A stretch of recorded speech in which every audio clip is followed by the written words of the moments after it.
Interview with Mrs. Pokrovan on the 3rd of March 1983, Paris, France. Interviewer Habib لاجوردی.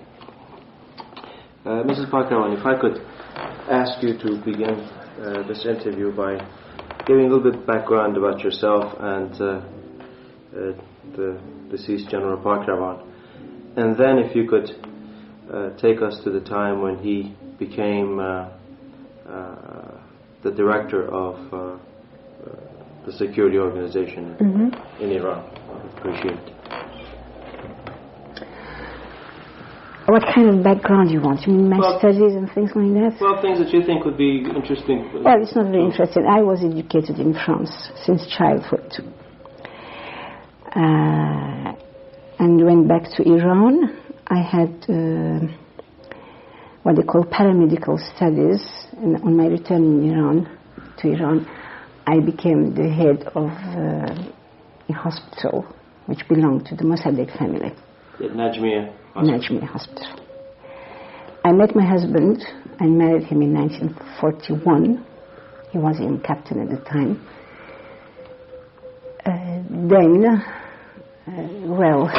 We had 4 children. And what is important, I think, is that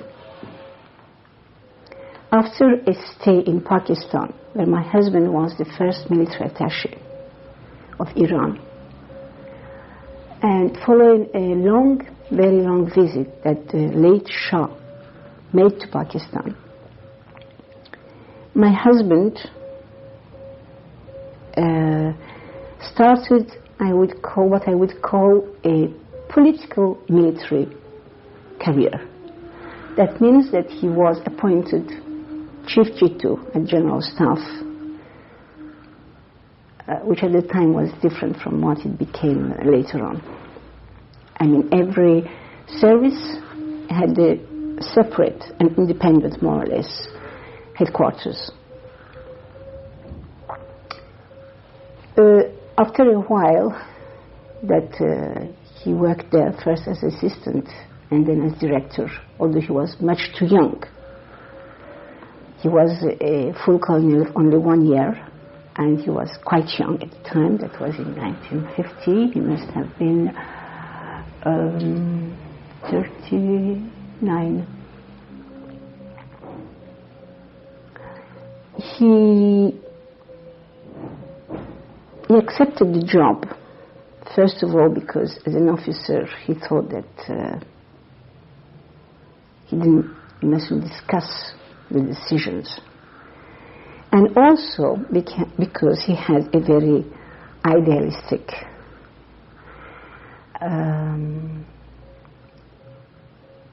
conviction about intelligence work. For him, intelligence work never was something consisting only on spying on people and trying to catch them at something wrong. It was to know exactly who was trying to subvert different classes or even the country, and to somehow, either by conviction, by talking to them, or by human means, trying to change their opinion. I remember when he was Chief G2, it coincided with the period, at one time, with the period when Dr. Mossadegh was Prime Minister and also Minister of Defense. That's something people keep on forgetting, that Dr. Mossadegh, as Minister of Defense, governed practically all the time under martial law. This is something, again, that people have forgotten. And also that actually it was Dr. Mossadegh who put the seed of what came to be known as SAVAK. Really? Yes, because he established, at the time the Communist Party, Persian Communist Party called the Tudeh, was extremely active because the Russians had hardly left Azerbaijan and the so-called democratic republics that they had instituted in Kurdistan and Azerbaijan, and they were extremely strong. And Mossadegh was well aware of the danger it represented to have these people infiltrating every activity in the country. So he established something called the National Council of Security,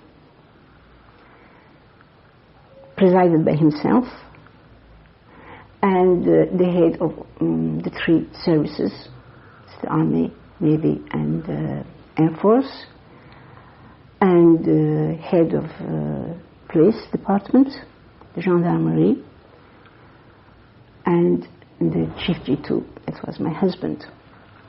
Of course, my husband was very junior and he never opened his mouth. And, well, that will be for another time, his impression of the term Mossadegh. But I remember asking Ghulam Hussein Mossadegh, the son, I said, how come that my husband, whenever there is something happens, your father immediately changes all the military chiefs? And he never touched my husband. Does he know that this Colonel Pokrovon is my husband? He didn't ask him. Then he told me the next day, no, he didn't know if he was your husband, but he said, I will never change him. I know him absolutely loyal to the Shah, but I know also that he has absolute respect for the law of the country. And because of that, I know he'll never start something against me, who is the legal, legitimate Prime Minister of the country.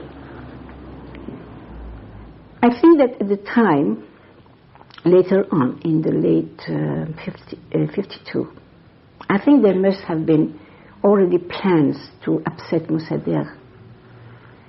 My husband was not in these plans, but he was worried because in his job, naturally, he knew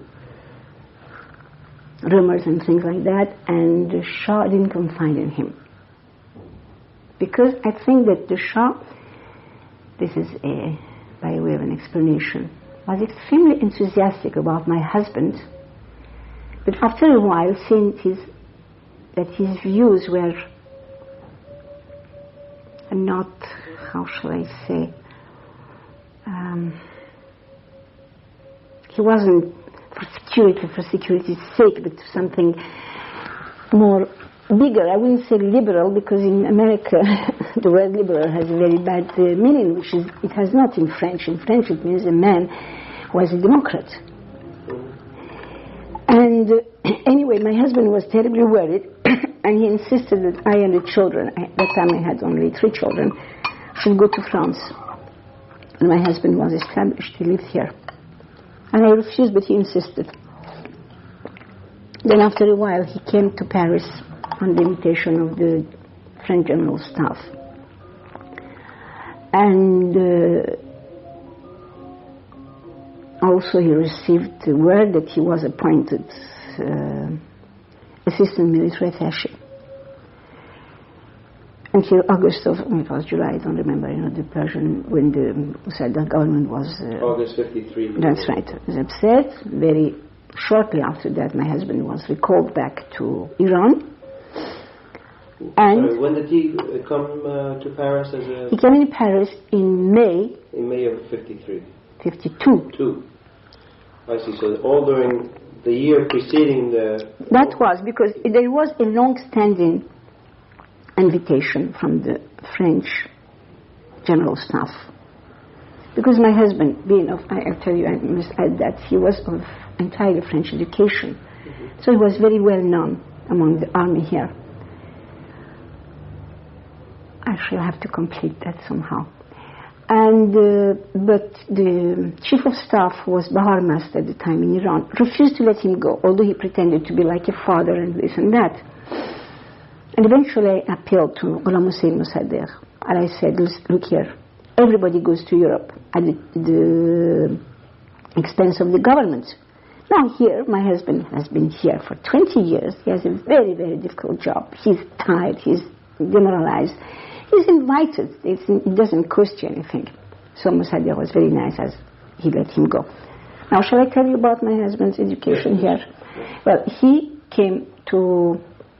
First, his father was diplomatic agent, because at the time Egypt was under British protectorate, so he was a kind of ambassador for 10 years in Egypt. And my husband received his education at the French school. Then he went with his mother in Cairo, Alexandria and Cairo. They went to Belgium, and he went to high school in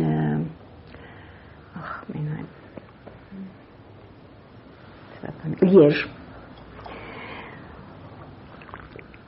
After he finished his high school, he went to the university to start studies to train for an engineer. But his father was very close, I wouldn't say friend, but shall I say, close to Reza Shah. Obliged him to go for military studies because Reza Shah was trying to modernize the Persian army, and he wanted the sons of good families to be trained as officers for this new army. So my husband went to Poitiers, which was an artillery school, and from then he went to Fontainebleau, to a higher artillery school, which doesn't exist anymore. It was called École d'application d'artillerie, and he graduated from there and went back to Iran, to the cadet academy, where he was commanding a, what you call, atishbar, one gun.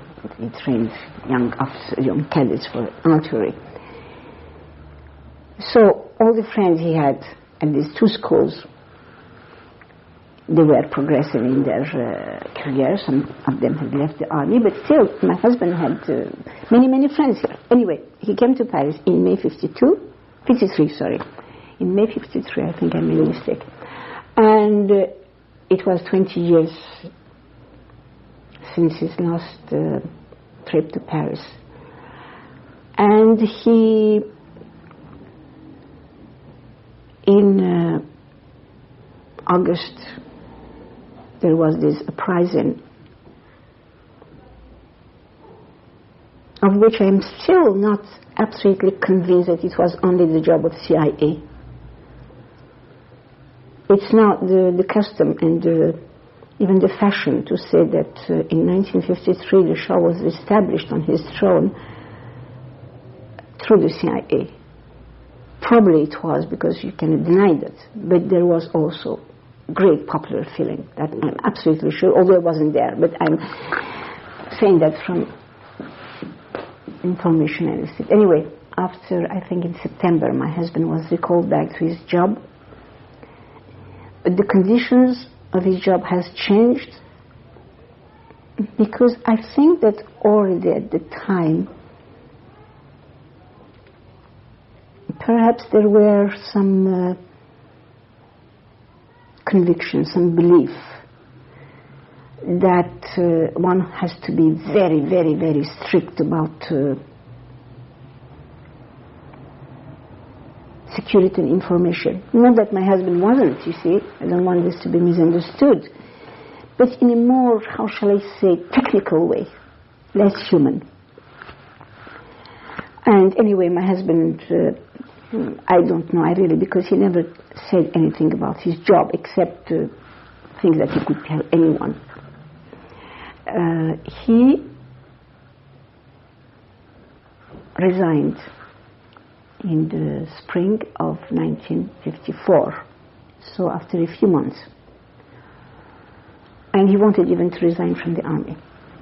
But the Shah, who liked him very much, said, I know that Pokrovan likes to be abroad. I give him, propose him a job either in Switzerland as military attaché or in Pakistan or India. My husband chose India because Pakistan, it was silly to return there after a few years, and Switzerland was much too expensive, and the army wasn't, the officers were not paid that much. So we went to India. We liked it very much, both of us. And but in October of 1956, he was called to Tehran. He was called to Tehran, and he stayed 2 weeks, and he came back very enthusiastic. Because my husband was a very enthusiastic man. He was. It doesn't mean that he was stupid. He was certainly the most learned and the most good man, and very intelligent. And I will show you For instance, one of the great French journalists, André Fontaine, what he has written about him in his book, and many people know that he was something very exceptional. Anyway, he came back. He was very enthusiastic. I said, he said, we're returning back to Iran. I said, no, please, you must stay. We have still 2 more years. No, I'll tell you why. They have set up a new organization, which is fantastic. And they're offering me the head of the foreign department of this organization.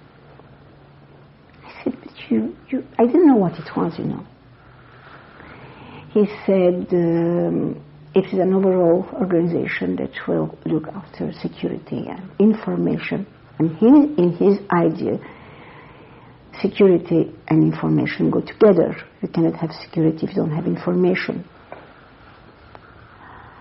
And he said, and besides, you know, I am a little bit cut off from everything. After all, I'm an officer.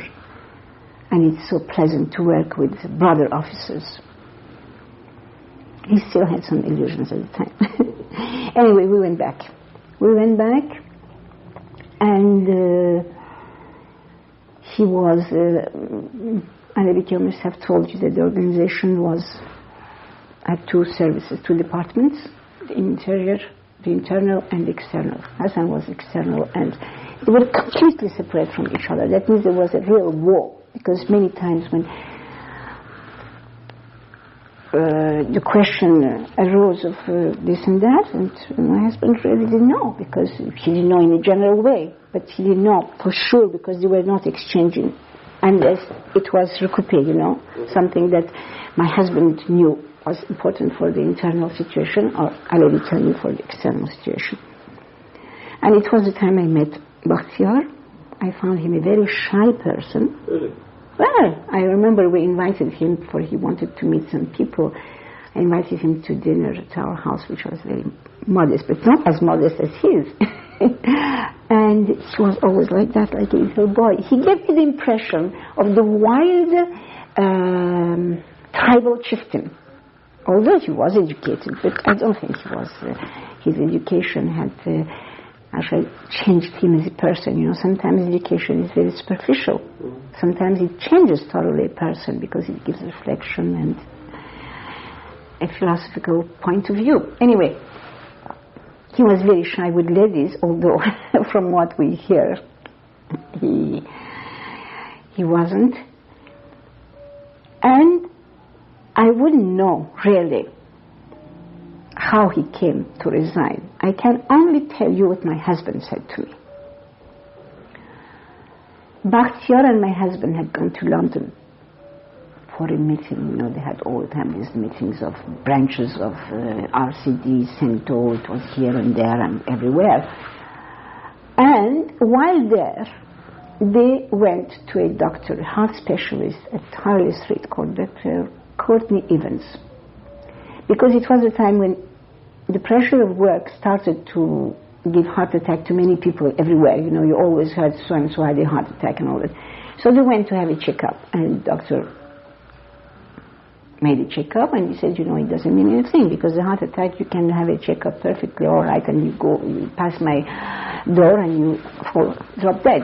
Anyway, from what my husband told me, and I don't have any reason to disbelieve him, at that time, Bakhtiar started to worry about his possible heart attack. Now, I don't know, in view of what happened later, if it was just a smoke screen, or he really was, perhaps it was the 2. They both had this checkup, or Bakhtiar had the checkup? Both of them. Yes. And my husband was very amused because he said Dr. Evans examined him for a full hour. Then he came back to Iran and he saw a heart specialist who said exactly the same thing in 5 minutes, because Evans said, you know, I cannot prevent you from having, but what you can have is a certain hygiene in your life. You must stop smoking, you mustn't put weight, and you must have exercise. If you do that, well, you lessen the risk. Anyway, it was my husband who had the heart attack later. And so they came back, and from that moment, that must have been in the early 60s, that Bakhtiar started to say, oh well, I am of 39, perhaps 60, I have a very bad head for dates. Oh, you know, he pretended to confide into my husband. He said he was very, very impressed by my husband. Many people were, you know, although my husband was a very, very easy approach and very courteous and very charming person. Somehow his mother used to say, you know, in Iran, virtue, real virtue is admired, although not practiced. And he was admired because everybody said he is so wonderful. Because it was easier to admire than to practice, you know, honesty, all this and that. Anyway, and it used to make him laugh because he had a great sense of humor. And eventually, Bakhtiar said, you know, I am fed up with this job. What's the point? You know, this kind of conversation. What's the point? You work, and then suddenly you drop dead, and all you have done is as nothing and all that. I must resign. I must do this. At one time, even I think, I'm not sure, he said, I would like to be ambassador in some quiet place. Anyway, my husband was away. Where was he? He was in Turkey, I think for Centaur RCD, something like that. When suddenly he was recalled back. Bakhtiar told me. Now, at the time, the chief G2 was a Surgeon General Kia, who had a very, very bad reputation. And what I'm saying now to you, I think it was my husband who told me, and perhaps also General Malik, but not Malik, yes. My husband was recalled, and I remember that it was so complicated to come back from Turkey. He had to go to Europe to catch a plane and come, and he was kept waiting for 48 hours before the Shah received him. And he said the Shah told him in a very businesslike way, Bakhtiar is resigning. I wanted to make changes in the upper level of the army. My intention was to make you chief G2 instead of Kia. But now that Bakhtiar resigns, I want you to take his place. And my husband, I must say, was overcome because it was a terrible responsibility. He wasn't anxious to have this job? No, he wasn't. And so he asked for a short period of reflection. The Shah said, all right, you take time and give me, but don't be too long in deciding. So my husband came home, and that he discussed with me. He said, you know, I have the conviction that I can do much good in this job. It all depends on who is going to work with me. If I will have a free hand. And he was walking up and down all the time. And I said, you know, the most important thing is that really, if you think that you can be of use, then okay. And of course, in the last resort, he took the decision himself. So he asked for an interview, and he went and saw the Shah. And he said, but Majesty, you know me. You know my ideas, you know my education, you know my convictions. I don't have to define them to you. But one of my convictions is that you cannot ensure security in a country by fear. You can only ensure it by making life not easy, but give them security to people, and for the poorest and not the upper class, because they always manage to settle and to organize their life, with people who have absolutely no recourse to anywhere. And the Shah said, what do you mean? He said, well, I think that the economical welfare will broaden this question of security.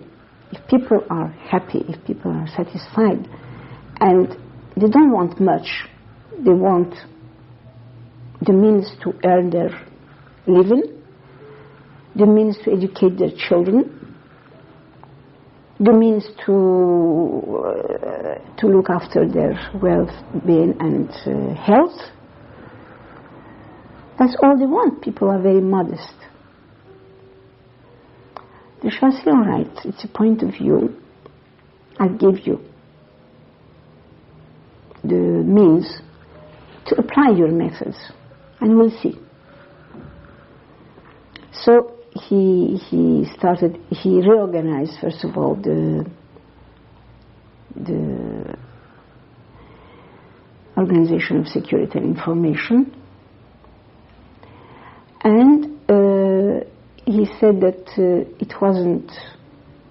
there was no point in having one external or internal department because the two were so mixed together. We have to have all information, have a pool, and then of course what he did, his habit was that started to establish a fantastic library and insisted that the people, all the officials, from the smallest to the highest, reads, and also they have training in history, training in philosophy, training in security, training in all the subjects that could be related to the necessity of ensuring security of the country. Of course, later on, he became a little bit bitter in his humor. And when one of the young men that he had educated and who was wonderful, everybody admired him, became a horrible fellow under Nasiri, so horrible that I refused to sit beside him at a dinner. I asked my husband, I said, but how come? He was one of your trainees. He was so wonderful. Everybody loved him. He said,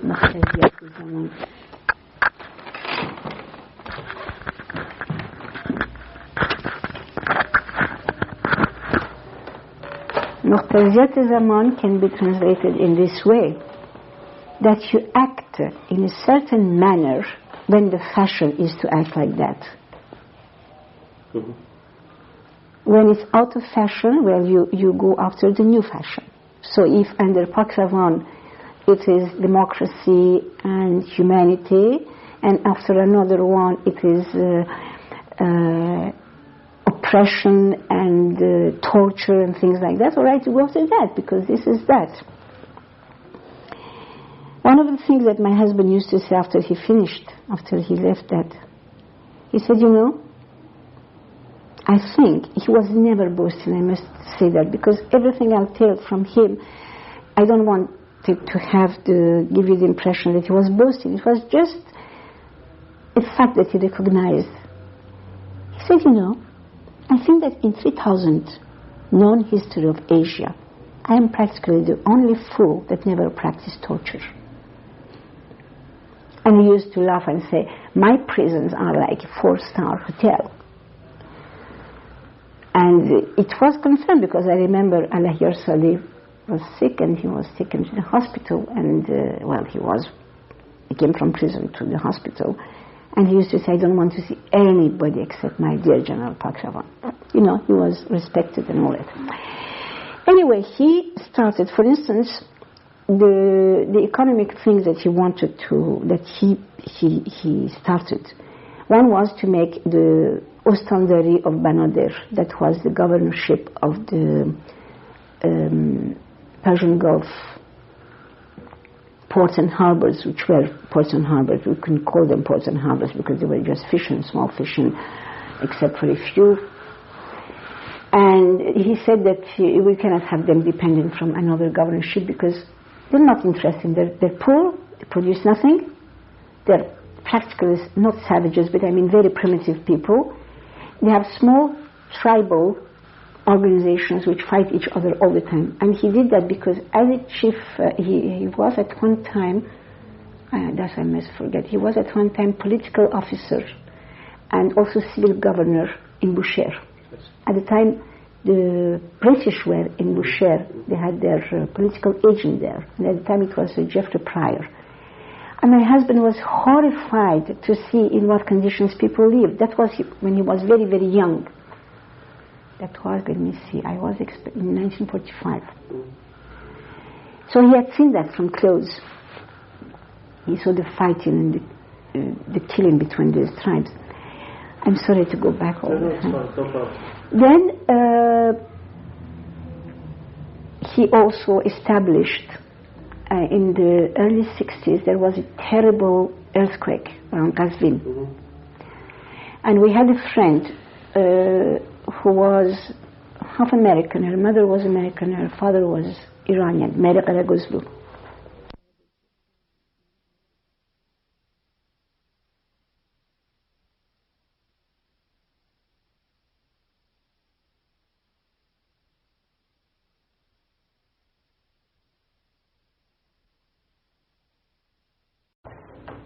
So we had this friend, half American, half Iranian, Mary Qaragozlu, who had been, before the agrarian reform, one of the important landowners in Hamadan. She had married a Bakhtiyari chieftain.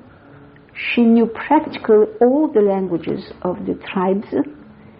She was an extraordinary woman. And when this earthquake happened, because she was interested in it, and she saved really the day for many, many peasants, because she was the only one who, as an agriculturist, knew that the most important thing was not to give them kettles and pots and pans, but it was autumn, was to plow the land and to sow to ensure the next harvest, otherwise they would die of hunger. And because she did that in such an intelligent way, my husband said, Mary, I'm going to entrust you the well-being of all the tribes.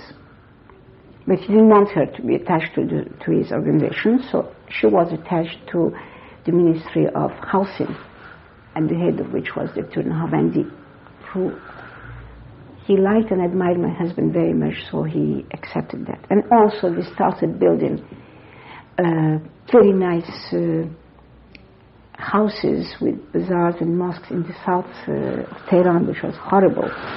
People were living in hovels, in carriers where they had taken, they had pierced the land and all that. It was very bad. And so it went until the Khomeini business started. It started in a very insidious way by preachings in the mosques and photograph of these men. He wasn't in Tehran. Photographs of these men everywhere. I remember asking a little a family who had not exactly antique shop, a junk shop. People used to go there and find something. I said, but why do you put this photo of this chap? He said, it was very, I said that he's someone to imitate, marjay taqlid. And I've never heard that before. I said, you don't need to imitate someone. If you believe in your religion, if you practice a good life, you don't need to imitate it. That was the feeling, And women were looked at because they were not wearing the veil. And unfortunately, what started also, I think, a little bit later, was the mini skirt for ladies. And Iranian women, for that, were really scatterbrained. Any fashion that came, one day it was skirt sweeping the floor, the next day it was really practically naked. Anyway, my husband saw these religious preachers, Falsafi and this and then, Shariat Madari and whoever. I remember at one time they were to come every day with these enormous turbans in our house, and my husband talked to them and he said, please, if you have anything Why don't you go to the proper authorities? Why make people, madden people and try to subvert them and to impose the price and all that? What are you going to gain by that? I have the authority to stop you, but don't let me use the means that are at my disposal. Please remember, you are Iranian, this is your country. Please think about the result of your present action, which is absolutely thoughtless. What do you think you will achieve? What do you think you will obtain? Of course, the thing that made the religious people mad, starting with Khomeini and the rest who, because they thought they will gain something, was this agrarian reform. And here I again have to say something which is not directly related to things. Afsanjani did a lot of wrong to the country because he was the one, not very late, not much later after Mossadegh, he was the one who really put the seeds of class hatred in Iran. When he said the bloodthirsty landowner, and that friend of mine, Mary Garagozlu, when she rang me up, she said, this is Malik Khunkhar speaking. This is the bloodthirsty landowner speaking. And they also were not very clear about this agrarian reform. They started by saying it will be only the big landowners, the big absentee landowners, okay? So the rest, the average and the small and the middle and all that, the Britons, they said, well, never mind, it's not us. Then, after a few months, it was the middle one. So it went by steps, to the point of a man who had 2 acres of land was practically sure to be kicked out of his land. And so, seeing that he was not escalating but going down, reaching the smallest landlord, the mullahs and the religious people were afraid for what they call the religious endowments, because all the sanctuaries and shrines were extremely rich, most of them. For instance, Imam Reza, Shah Abdul Azim, Shachar, all the shrines, they were extremely rich because people donated land, money, jewels, precious antiques, rugs. They would donate anything. And naturally, who took advantage of all these donations? It was the mullah. They had, in some cases, when it was too obvious, like Mashhad, they had hospitals, they had orphanages, they had all kinds of charitable activities. But still, the greatest part of all these benefits went to themselves. Naturally, they spent also a lot, but I think even they didn't spend for the upkeep of the shrines. I think it was the government in his the endowment organization, Oqaf, who did that. Well, so little by little we reached the summer of June 1962. 63. I'm always mixing the dates. When it was the Muharram. And what they did, they had these processions, religious processions. They started really inviting people to rise. It was a proper, not revolution, but the beginning of it. And what they did, because the army was alerted and was put in the street, was to put small children in front of the procession so nobody could do anything. And under the pretense of religious processions, they went and really broke everything in sight. Even the telephone booths, the benches, the shops, anything. Naturally, the government has to react. And my husband did something which was certainly wrong from a Persian point of view, because sometimes he forgot that he had to deal with Orientals. Oriental not in the sense of America, far Oriental, not extreme Oriental, I mean Japanese, but people from the East, from Easterners, let's say, whose mind doesn't evolve in the same way. I don't say it's wrong, I mean, but you have to talk their own language. Why Khomeini succeeded this time? Because he speaks the language of the people. And why the other gentlemen don't succeed? Because they speak in a too complicated way, too literate. So he went, he always had a sense, now when I say it, he made a mistake in my opinion. Because even intellectuals, even educated people didn't understand what he meant to do. He spoke on the radio. And exactly what he said, it's written in my mind. He said, I came, because there was, after that the army took over, and there was, of course, I think, plenty of reprisals. He said, everything is my fault. Although he had ordered the thing, the army took over and all that, because for months and months I spoke.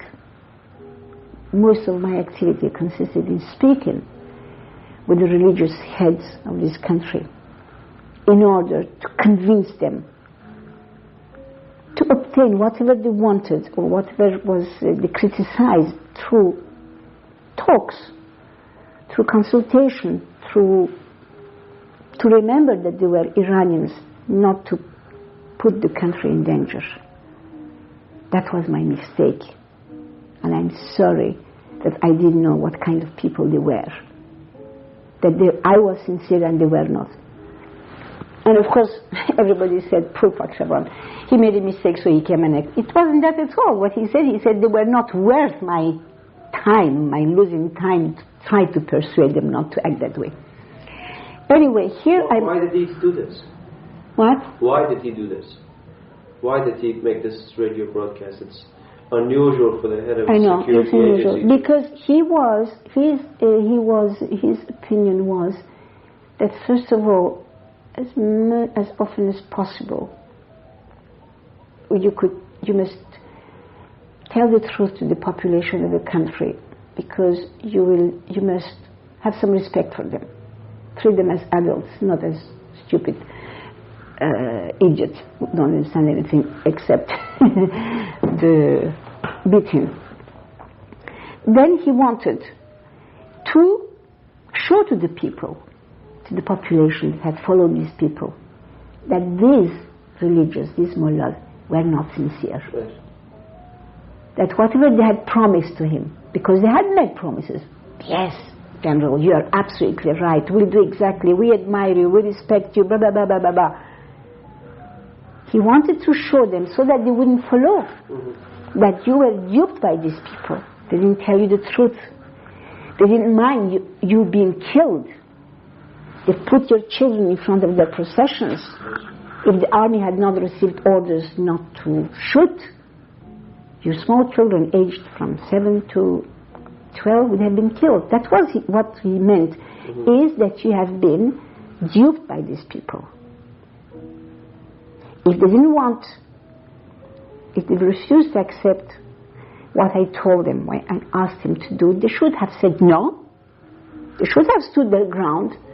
Another thing that my husband hated was lack of courage. One day I remember there were some people close to the Shah who wanted also to mix in some hanky-panky, and when they saw it was not so good, they begged a common friend, to meet Hassan, my husband, and to discuss the thing. And they started, Tימסار, we didn't want to do that, we didn't want to make a revolution. And my husband looked at them and said, you nauseate me.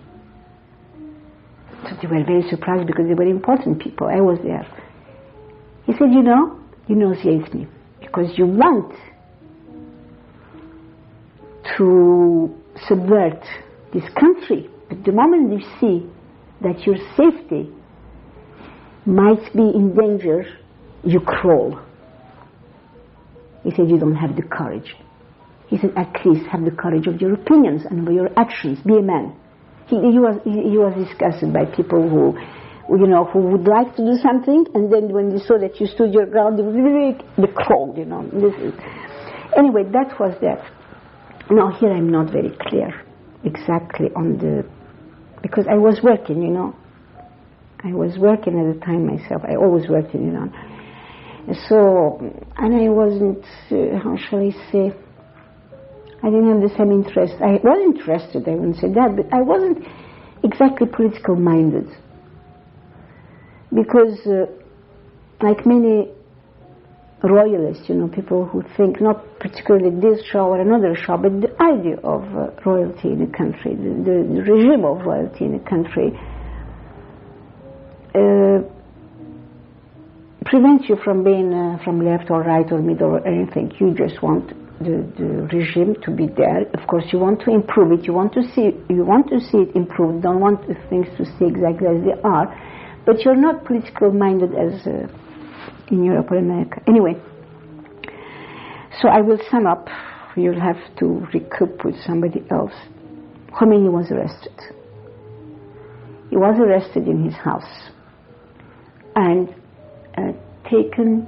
He was arrested and taken into a villa because the organization had several villas when they received foreign guests like Centaur conferences and things like that. And another thing which is interesting is during the time of my husband, nobody ever said Savak. Except inside, the people who worked there, just for sure they said Savak. But outside it was always Organization of Security and Information. I never heard the word Savak. I remember making fun of them. I said, it's ridiculous. Savak, it's not like an Armenian first name. And I think there are Armenians called Savak. I said, I don't like, this. Anyway, he was put in this villa. And I went back to Tehran, in the summer of 78. My husband told me a few things, and also a servant we had, because the organization had a club, very nice club, where we used to give receptions or conferences and all that. And I had with me an orderly I had taken with me to India so that he would speak Persian to the children. And when he came, I had trained him as a butler and a cook. He was a very good butler. So when they started this club, they didn't have trained personnel. So he went there. And he told me in the summer of 78 that Khomeini was in this villa and he was looking after him. He said, but we were told not to pretend not to know that he was Khomeini. So I asked him how it was. He said, well, he was very courteous, very nice. Every morning when I came, I would greet him and he would greet me very nicely, and he would say, what's new in the town? And he said one day there had been some upset in the city. So I told him there was some upset yesterday. He said, why? He said, because Ayatollah Khomeini had distributed some tracts. And he said in a very nice way, can you give me a copy of this tract? He said, yes, certainly. So he rushed and brought it. He read it, shook his head. He said, I never wrote that. I said, oh, you are the Ayatollah? He said, yes, my child, I am the Ayatollah. That was what this ex-servant of mine told me. My husband told me, he said, I had lunch every week with Ayatollah. I said, yes, I knew that, but you never told me what was the atmosphere of these meetings. He said, very good, very cordial, very friendly. He said, Ayatollah used to say, in this very flowery Eastern way, Tیمسار, General, I count the days until we reached our lunch day and all that. He said, how was he? He said he was very handsome. And I'm sure he's not as old as they say. I'll tell you why. He's very handsome. He had extraordinary presence, a power of seduction. He said, he had a great charisma. It's a word that is used very often now charismatic, charisma and all that, but actually in the Christian religion it's applied only to the Holy Spirit. Because charisma means presence and also gifts. Okay.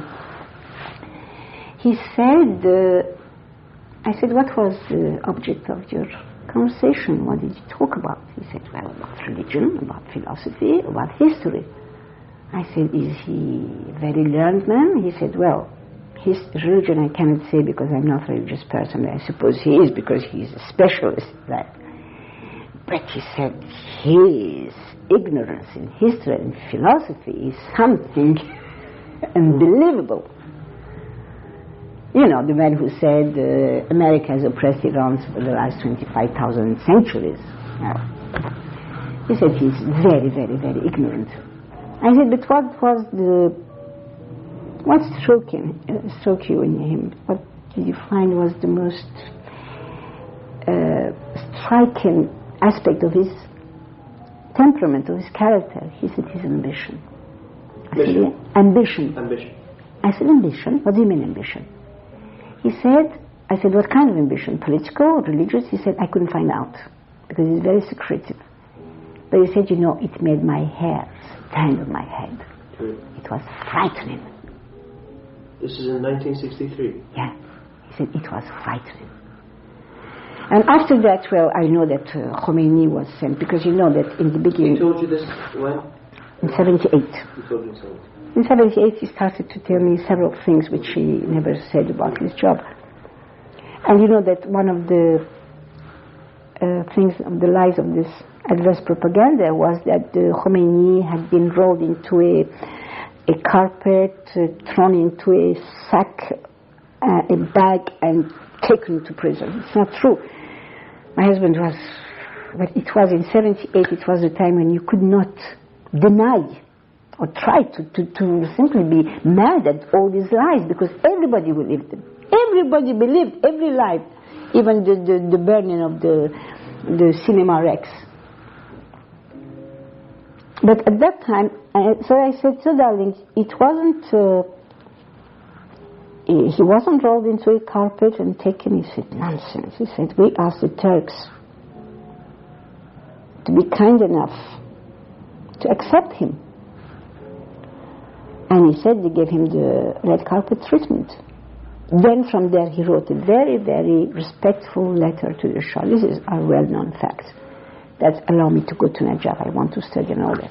Now here is something I've learned recently from someone I can trust absolutely. He said, you know, that well, everybody knows that my husband saved Khomeini was condemned to death. Did you know that? I had heard. I didn't know the specifics. He was condemned to death, and my husband was very, very upset by that. He said he knew that after all, the population of the country is not its elite. It's the real people. These are not very literate. They are simple. They are full of superstition. And even though most of the Iranians have no respect for their mullahs, they still have for what they represent. So he tried to convince the Shah, please commute this. The Shah said, no, and he said, my husband insisted. The Shah said, all right, but how? After all, contrary to what people think that the Shah was a despot, he said, after all, he was condemned by a tribunal. I cannot go over the tribunal, find a way, a legal way. My husband was in very good terms with Shariat Madarii, so he went to see Shariat Madarii and he said, please do something. And Shariat Madarii said, the only way is to make him Ayatollah.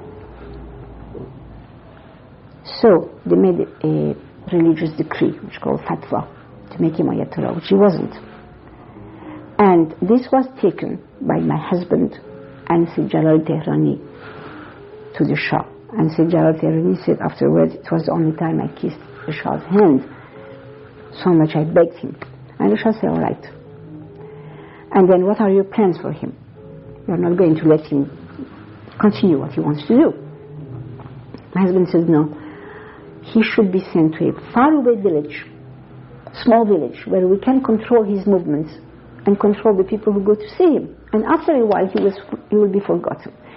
He gave the example of another Ayatollah Qumi or something like that, who at one time wanted to make trouble, and that was exile him inside the country. This is very important. And Amira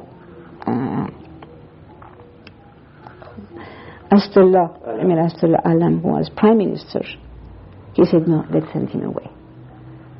And somehow he convinced the Shah. And my husband said to the Shah, he said, you know, you're giving him the means,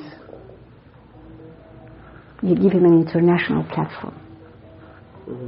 The Shah said, no, I think he promised that he will keep quiet. Anyway, and of course, the rumor is that Khalkhali was sent as a mullah, because there were many mullahs in the pay of the organization, apparently, that he was sent there too, but I don't believe it. Anyway, so Khomeini was sent there. I asked my husband that summer of 78 how he came to know Khomeini. Because in that summer of 78, my husband at the time was working had a position in the court ministry. He came one day very thoughtful and a bit sarcastic. I said, what's the matter? He said, you know, I had a visitor today. That was in 78. And who was he? He said, a friend of Khomeini, who came to see me to say, please, Tihmsar, go to Paris, talk to Ayatollah Osman. You are the only one that he would listen to. My husband said, you're mistaken, he will listen to nobody. Then let me go, because at the time, I don't know, Azhari said that nobody should go. Get me permission to go and get me a message from His Majesty for Ayatollah. My husband said, I cannot do that, because it was the time when they had put horrible photo montage of the Queen in the most insulting, in the most obscene way.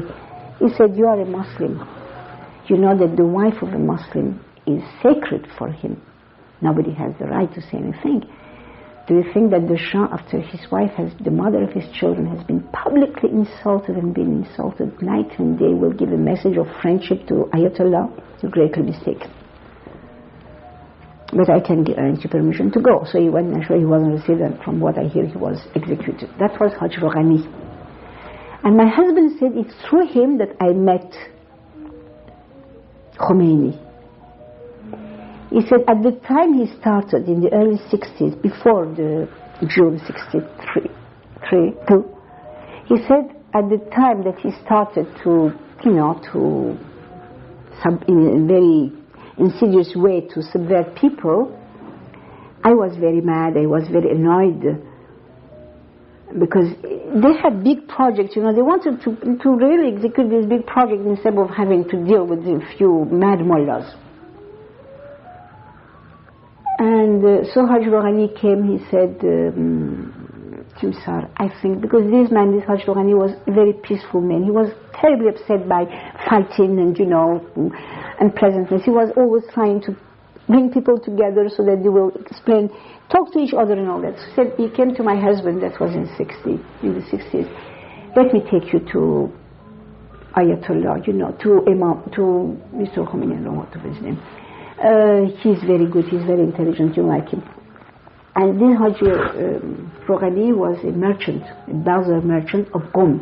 Later he became to Tehran. So my husband said, okay, he went all the way to Qom, which is 150 kilometers, I think, 120. He said, we went there, he came, he explained his position, I explained mine, and there was no point of meeting. He stood on his position and I stood on my position, because what he was saying was ridiculous. They had all their propaganda on the fact that the religious endowment will be taken back by the government, and of course with that they said that the government doesn't want to please the peasants who cultivated this land, but wanted to grab everything for themselves, and also that the women will be turned into soldiers, the girls will be turned into soldiers, and naturally all morality of the classic morality of the Persian girlhood will disappear and will become a country of completely immoral people.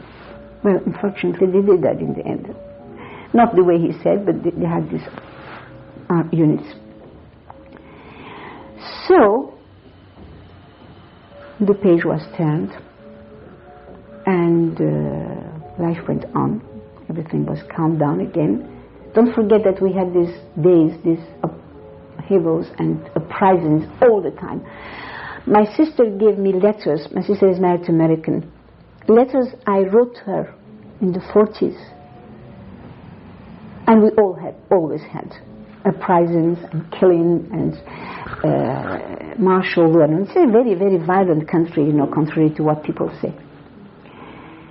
In 1965, if you remember, January of 65, my husband was away in Kurdistan. I'm sorry, there's a few minutes left on this tape, and I'm going to come back for these other okay. things. Then when did he leave Sabah? I was coming to that. Oh, sorry. My husband was in mission to Kurdistan. There was some, I don't 65. know. 65. January 65, some unrest. I personally was with Mr. Pahlabod, the Ministry of Fine Arts, and we had a meeting for some reason I don't know, and he never appeared. And we asked the head of his staff, where is His Excellency? He received secret telephone calls. He became pale. He said, well, His Excellency will not be able to come. And that was the Ministry of Fine Arts is behind. I mean, it's quite close on the Majlis, on the Parliament Square in Tehran.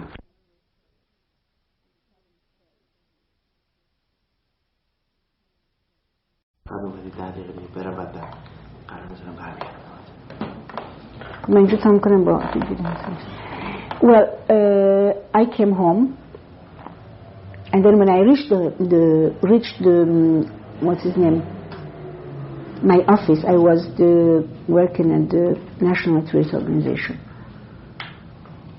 I was the head of research and planning for tourism. My husband telephoned to me. No, my husband didn't telephone. Everybody, the whole office was, I said, what's happened? They've killed Mansour, Hassan Ali Mansour. He was coming from the parliament, and somebody killed him, but 10 bullets, I think. It was completely. And I was horrified. My God, we're going to have a revolution. My husband is not here. I rushed to my house. I asked the driver to go and fetch the children, and let's go into our house and be safe there. Eventually nothing happened. My husband arrived by plane, and he became Minister of Information. No, not immediately. Howeida became Prime Minister, and we went to the hospital. As you know, Mansour wasn't killed. They had this, they tried to keep him for 7 days. Of course, even if he had been cured, he would have been like a vegetable. They brought Professor Sicard. And Professor Sicard, whom I met here when my husband was ambassador, was very good, became a kind of friend. He never said what exactly happened. What was the diagnosis? And Madame Hassan Ali Mansour, Farideh, when she saw my husband, she went into his arm and she cried and she said, I don't know what she said, but when Nassiri came, he was head of Greece, she said, I don't want to see this man, it's all his fault. Although she might have accused my husband not to have been, because it was also part of his job to know security. Anyway, Mansour died, Hoveida became Prime Minister, and my husband became Minister of Information. And of course, for a while the rumor was that he will have the two jobs. I said, it's ridiculous, you cannot be Minister of Information and also Minister and head of the Organization of Security. It doesn't go together. So for a while he had both jobs? No, not at all. No. The public rumor had it. Because, they admired my husband. Even the public, you know, when he became head of the so-called Savak, he said, Imam Hussein, Rais Savak Shud. Imam Hussein has become. He was greatly admired. And he always used to laugh. He said, I don't know, if people knew me, they would never admire me, because he had a sense of humor. And... but why did he leave Savak? What happened? What happened? I can only tell you this. In my opinion, the Shah thought, the Shah didn't, what Hoveyda told me, I give you exactly what Hoveyda said. I knew Hoveyda since we were all young. I used to say thou to me in French. We always spoke French together. And he said, do you know, I made Hassan Minister of Information. I said, really? He said, yes.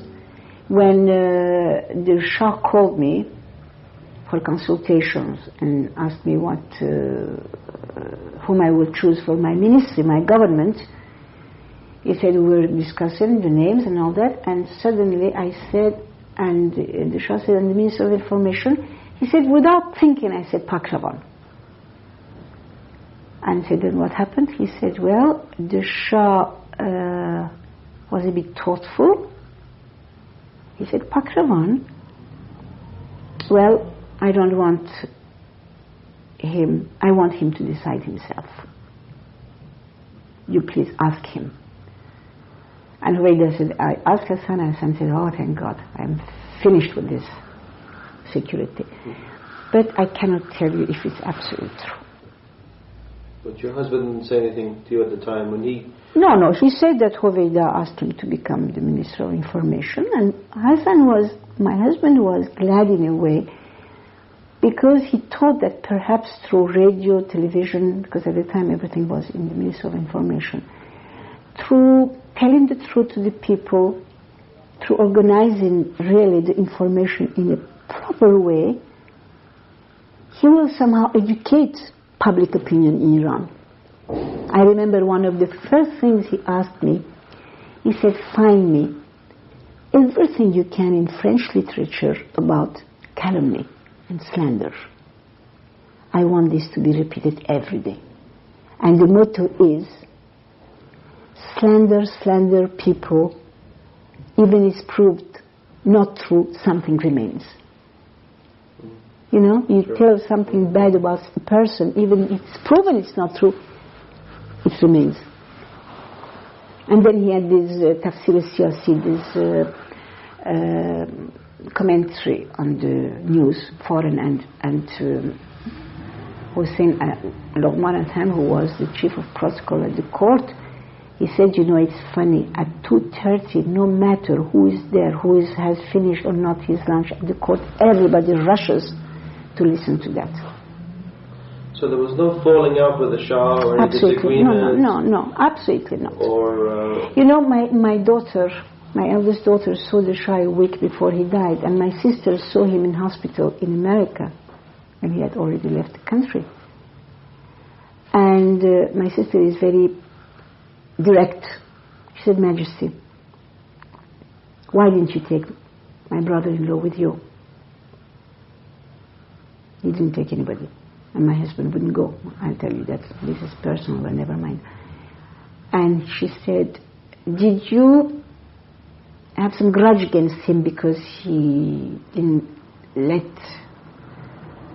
the Iranian justice execute Khomeini?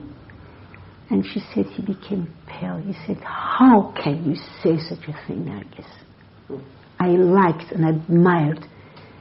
And the Queen was there, and she said, you know, of all the things that happened to us since we left in Iran, because their nephew was killed and all, the thing that nearly drove us mad was the execution of General Pokrovan.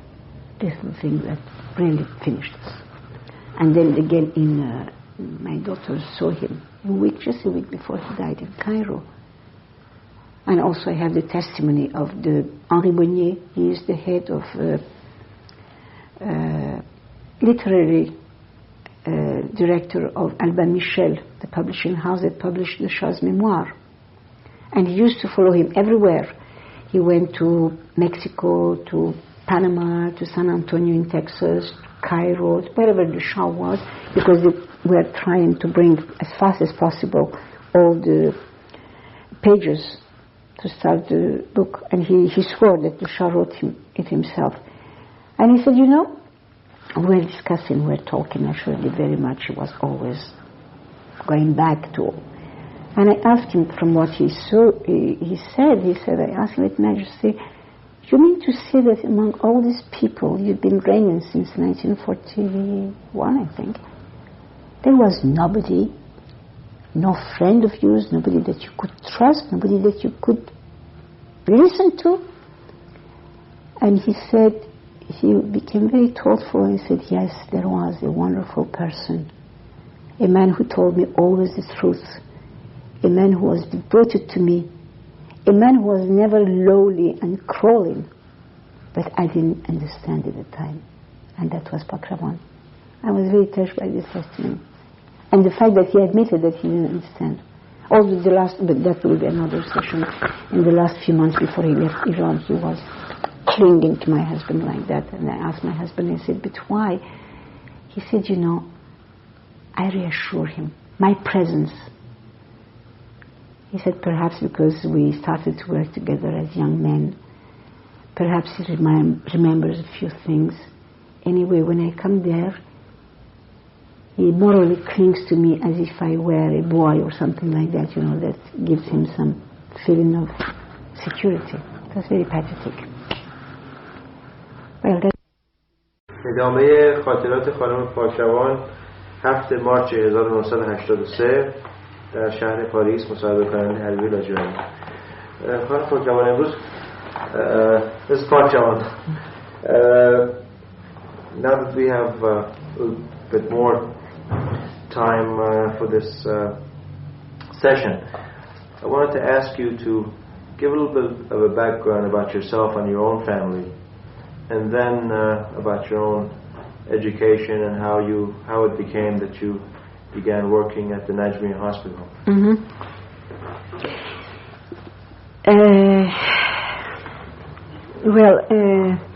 My father and my mother were met in Tiflis in the middle of the revolution, and my father married my mother and brought her back to Iran. Unfortunately, after a while, they didn't agree together, and in 1928, my father convinced my mother to let us go, my sister and myself, to Paris with him, where he had settled, because he believed very much in the French education, and he loved France very, very much. They were both Iranian? No, my mother was half Polish and half Russian. Nice. So we reached Paris after a very long journey, because we stopped everywhere. We reached Paris in January of 1929, and we were put in a convent to be educated here, Avenue Victor Hugo. And after I finished, my father wanted me. It was, you know, that in 1937, Reza Shah abolished the chador, the veil for women. Yes. He wanted them to really participate in life, and he also more or less obliged them to wear a hat, starting with his own family, the Queen and his daughters, and the wives of all the ministers, members of government, and high officials of his administration. So my father, who was very much against all that, although he wasn't a fanatical Muslim, but somehow there were things that he was attached to. So he said, you will study to be a midwife, because I'm sure that despite of all the regulation, Iranian women will not agree to go to a male doctor to have their babies. So I went to this school, which I didn't like at all. And when I I went back to Iran, I didn't know very well Persian. That's why many people think I'm French, because my natural language is French, naturally, because I was quite a small child when I came here. I was finished my studies when I left France.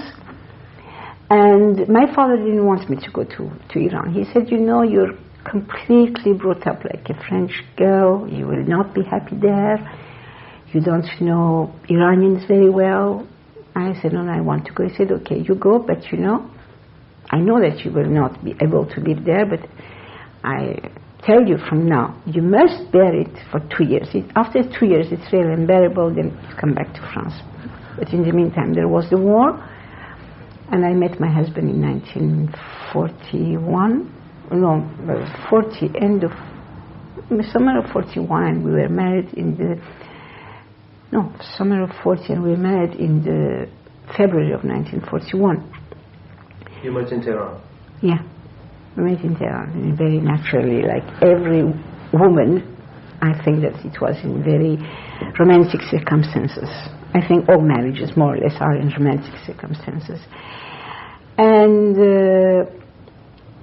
when I went back to Iran, I wanted very much to work.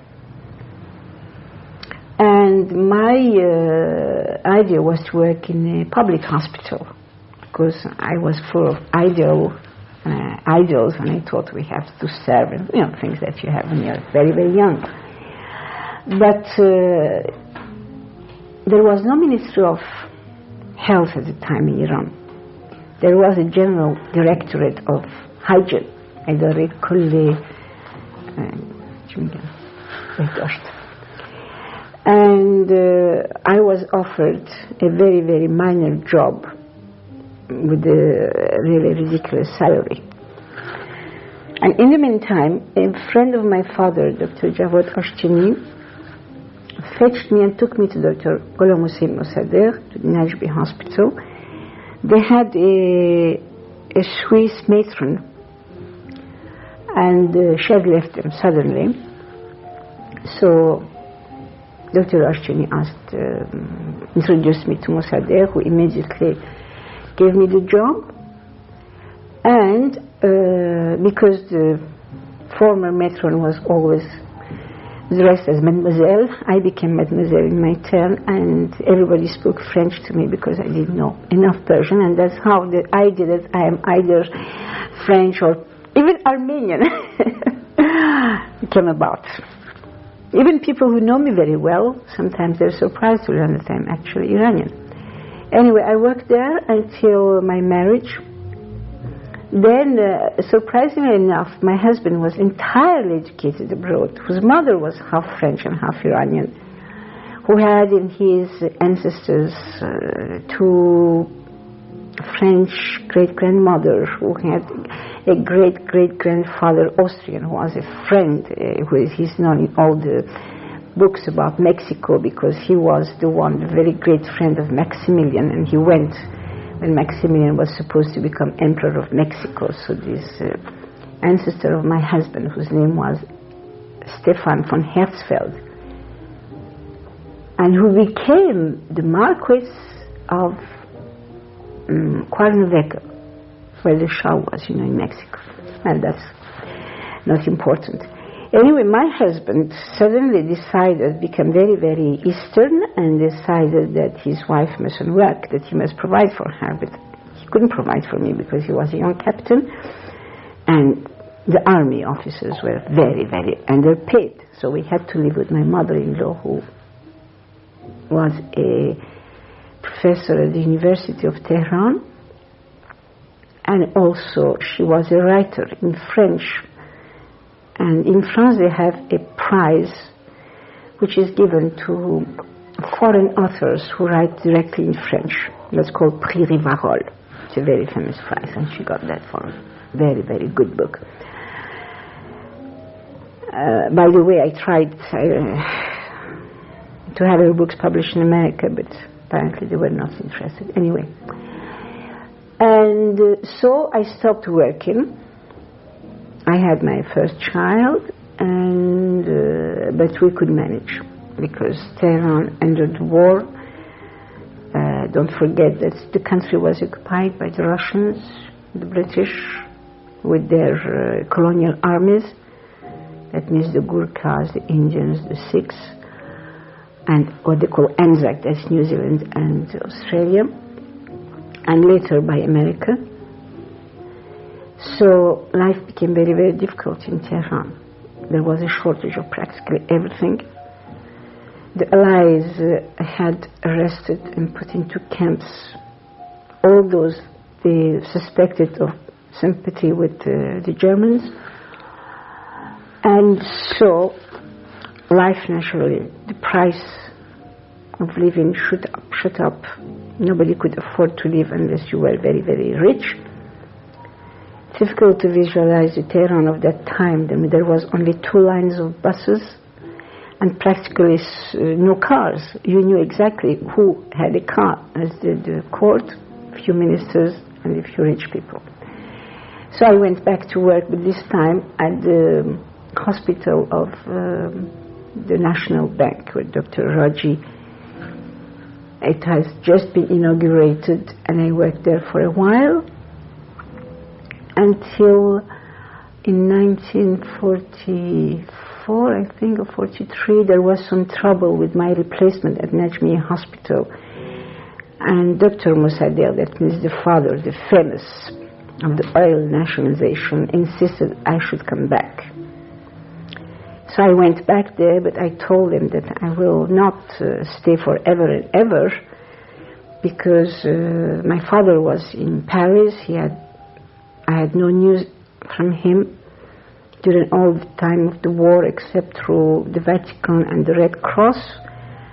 And I wanted, the moment peace was around the corner, I wanted to go back to France. They said, okay, peace is not around the corner. Anyway, in 1945, my father came to Tehran, and he didn't like it at all. And he went back, and he was waiting for us. And after a while, when war was finished, my father-in-law was appointed as ambassador to Italy. You know, father-in-law being the father of my husband. Yes. My father-in-law was a very close, how shall I say, cooperator of Reza Shah. Reza Shah trusted and liked him very much. He was, during the time of Reza Shah, he'd been Governor General of Khorasan. And he was practically the only person who resisted the Russian, the only official who resisted the Russian. It's a famous story that when the Russians invaded Iran, and naturally they had their commandantur in Mashhad, and there was absolutely a shortage of everything suddenly. And my father-in-law was a very proud and very, how shall I say, strong-willed man. He sat himself beside the driver of trucks, and he went and took out the flour wherever it was and obliged the bakers to bake bread, and he went himself to distribute it. That at least is the story. And when the commanding officer of the Russian forces asked him to come, he refused. He sent a message to say that you say that you've come to Iran as our allies. If you're our allies, you must respect those who represent the central government of my country. So it's up to you to come and call me, and the man did. But anyway, he was arrested because we went through a period of terrible trouble. After the Shah abdicated, you know, this was a time of revenge and accusation, and anybody close to Reza Shah was arrested. Of course, they couldn't find anything, so they liberated him. And after a while, they wanted to make him governor of Azerbaijan, which he refused because it was occupied by the Russians. They wanted to make him back again governor of Khorasan. He refused. He said that he did so much, he has done so much for Khorasan, and the Khorasani were so ungrateful, which, by the way, later on they came to beg him to come, but he refused. They wanted to make him prime minister. He refused also, saying, I asked him why. He said, you know, because they don't want me to really become service to the country. They just want to finish me, because it's not the time to be prime minister. There is somebody else, some other forces that arrange all here. Anyway, they asked him what he wanted to be, and he said, well, he wanted to finish his life, his career in Rome. So he went, he was there. So in 1947, I took my 3 children, two. I have 2 children, my 2 daughters, And we went by road and ship first to Italy. No, by plane, I'm sorry, by plane to Rome, where I stayed with my father-in-law for a while, and then by train to Paris. I stayed 8 months in France, and then I went back to Iran, and that was, yes, at that time I decided that I was completely fed up with work in a hospital. I couldn't stand to see people ill and dying. I couldn't, so I decided to change completely my aim in life, and I was hired by the Iranian Airways, which was a private company belonging to the Afshars and Ghulam Hossein Taj and all these people. I became secretary, what they call in French, the secrétaire de direction. And little by little, you know, because of my English and French, I became a man of all jobs. I stayed there until we went to Pakistan the first time in the summer of 1949, back again in May 1950, as I told you. Then they took me back to my job, and they did that several times, and every time they increased my salary. So I said, it's a good point. I'll go away for a few months. That's the only time that when I come back, that you increase my salary. Anyway, the last time was in 1954 when we left for India. And when I came back, I didn't go to that job. I just worked in welfare, you know.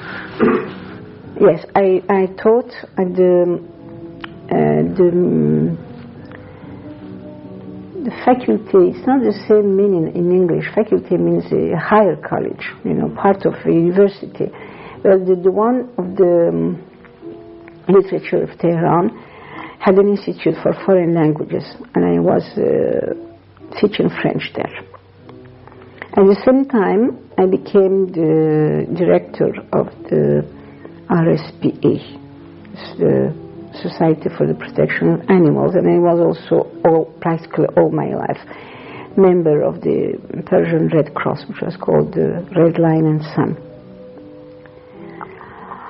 And so between, you know, these kind of jobs, welfare and this and that, I remember that we started at the time to establish a little society which we wanted to be completely free from the royal family, because anybody who made a welfare society always tried to have a member of the royal family, and this spoiled everything, in my opinion, not because of the royal family, but because it gave another meaning to the whole point, you see.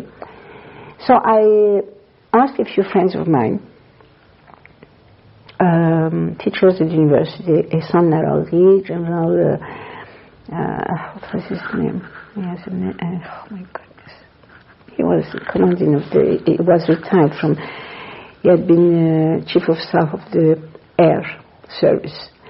Then several people like that, and we had decided that we must absolutely and very urgently do something about the people, what is called now lumpen proletariat. That means this fringe of people who live in the south of big cities, especially in Tehran, as I told you, in all the carriers where they had dug up for bricks, to make bricks. And these people lived in the most incredible way. It was exactly as they didn't belong to the country. They had their own laws, had their own regulations, and naturally their own traffics. It was where child prostitution, where organized beggary. I mean organized because they made people, you know, look blind or wounded or having all kinds of disease, which was all make-up. Traffic in drugs, and of course a wonderful hiding place for all kinds of petty criminals, and also a very good reservoir of people who had nothing to lose. And that's the kind of people that Khomeini uses. And Mossadegh, without knowing, used in a way also. This is the people among whom the kind of mafia we used to have in Iran, you know, the head of like Tayyib and Shaban Bimoch, all these people who were big dealers in the wholesale markets of Tehran. Actually, they were really gangsters. They gave protection, you see. They had also the control over the red lamp area of Tehran. And these people, we thought that at the time, it was in the 50s, late 50s, we numbered them. There were about 14,000, and we knew that in a matter of 10 years there will be 10 times as more, and so on and so on. And that it would represent an immense danger for the country. And also, my friend and I thought that it was really absolutely against every sense of justice and even welfare. Not the welfare of these people, but the rest of the capital, the rest of the country, to allow this kind of cancerous society to grow, you see. So we started with a little, they were called Zarenishim. That was the area of, how shall I say, the nest people. Because they were not living in houses, they had in shovels that they somehow managed to organize for themselves. And those that were honest, they had the most fantastic job, incredible. I remember visiting a family. There were only women living, the mother with 5 girls living in a small room, and they had an immense heap of thread, completely knotted. I said, what are you doing? They said they were paid 5 reals. I don't know how much is 5 reals now. Unraveling this very, very, very thin thread for hosiery factories to make stockings. You see, imagine the job. Because unraveling wool is already difficult, but this very thin thread, this was the kind of job they had. So we started, because I didn't believe in big things, you know. I always believed in things that you start small, and then they make, when they're strong roots, then you spread.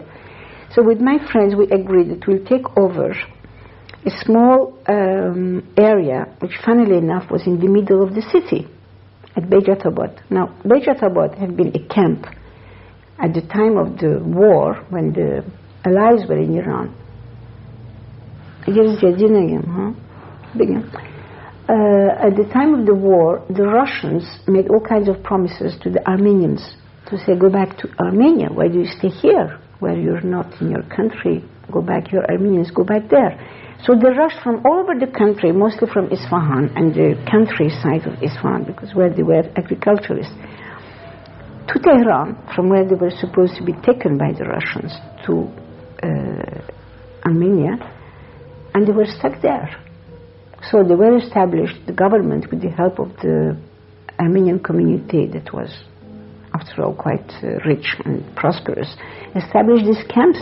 You know what to do with these people. They couldn't go back, because they had sold everything, and on top of that they had lost face before those Armenians who refused to go. Didn't have anywhere to go, and they were completely stuck there. Anyway, somehow they were resettled. Some of them went actually to Russia, the others were distributed in the various Armenian communities. But the camp remained, and all these poor people who, because life was so difficult in small cities of Iran or in the countryside, they started to come to Tehran with the hope of finding a job. They settled there in little hovels they built for themselves. So we had a very, very good plan for that, to resettle these people. The principle was that they should do it themselves, with our help, but they should do everything themselves, because we didn't want to make mendicants and beggars. We wanted them to give them their sense of dignity that they had, by their own efforts, brought themselves up. And we had the help of students from the university. We're very, very grateful. We wanted to use them because we realized very soon that the university people, especially the students, were not taken seriously. I'm not the one to make demagogy for the youth, because I think that this is the time of effort and we mustn't flatter the young. We must show them the way, show them in a sincere way, So these people had nothing. There was no kind of amusement in Tehran,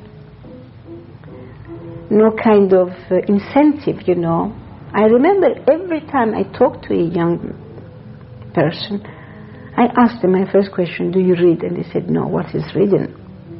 They just look through papers. Nobody explained to them that it's not enough to go to university, that besides university you have to work by yourself. You must use what you learn at the university as a guideline to improve your mind, and you improve your mind by reading, by reflecting, by talking to people who have something to give you. That was something entirely new. And they sometimes didn't trust people who said them that, told them these things. So we thought that we'd ask them to come and participate in this kind of job instead of always criticizing. Well, let them put their hands into the mud and try to clean it. That was very well, except that naturally we fell into bureaucracy. The Shah somehow learned about this, and he said, very good, let them give me some reports. We made a small report. We said we didn't want anybody's help. Because, this Bechara, but the land there, being in the middle of the city in the north, which was the elegant part of the city, was very expensive. And the landowners of this land, the owners of this land, had been so many times promised that something will be done. They've been given money and all that. So we told them we don't want any money. We ask you, each of you, to give us proportionately to the piece of land that has been occupied by this shovel, the building material, and to have your lawyers control that this will be actually not built here, but Ahmad Nafisi was the vice mayor. No, he wasn't the mayor at the time. He said he showed us very good land that was already prepared with electricity, water, and we were going to settle there. So they were very happy. We also said that it's a long story. It's not, it didn't come to anything because they wanted us to become part of this enormous thing, Orduhai Kar. It was the resettlement, the so-called resettlement of beggars and all that. That was a big plan. Anyway, this went to the dogs, and we went to... I was busy with other things. I worked very hard at it, but we didn't... Somehow, I suppose people didn't like. Those who were responsible for irresponsible jobs perhaps didn't want that. Anyway, after a while, when I came back from India, I had been very impressed in India by the handiworks of the various states of Delhi and everything, everywhere. And I've been impressed by the fact that the Indians were intelligent enough to understand that the handiwork were beautiful, but it was always repetitive. So they brought artists from abroad, mostly from France, to use the means of this craft, but to make it to the taste of the people, and especially the Europeans, the Westerners, who were the best customers for that kind of things. So I came back to Iran, and I wanted very much to start this handicraft in Iran. At the time, Asdullah Alam was head of the Pardee Foundation. Here I must say that he was very, very well disposed from my husband's family, because they were also from Birjan, from south of Khorasan, and they had established somehow the best of relationship with my father-in-law.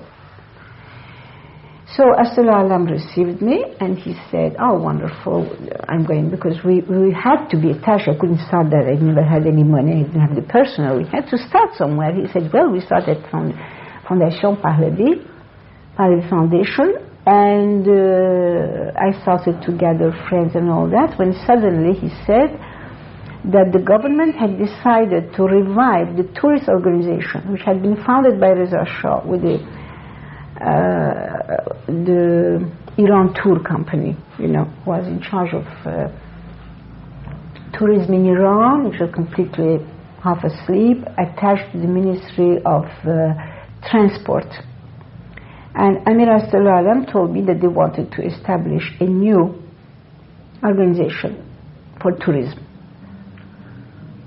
That I could, and that organization would work through a high council of, we like very much high council of this and that in Iran, of tourism, and also through committees. And so I shall become the Secretary General of the High Council, and also in charge of the committee for all the committees, and including the one for handicraft.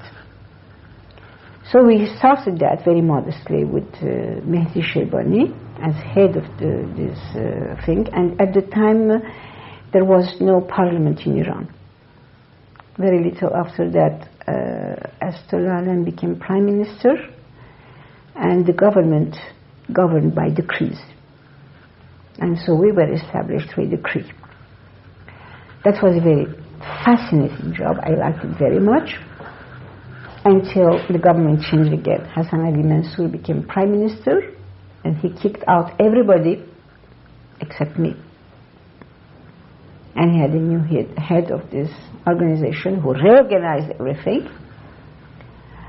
And I was put with my colleagues a little bit aside, because the new head of the organization was Qasem Rezai, was convinced that my little part of this organization was a branch of the security organization.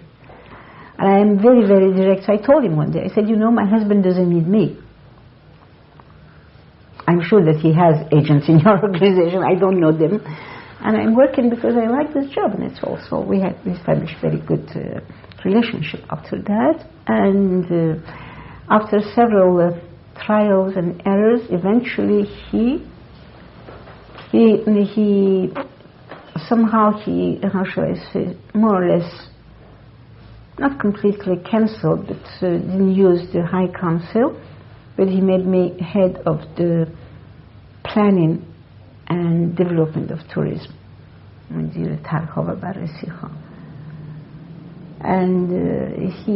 made the mistake of falling on the other side. You know, I became his his thinking brains, his right hand, you know, things. I mean, from one.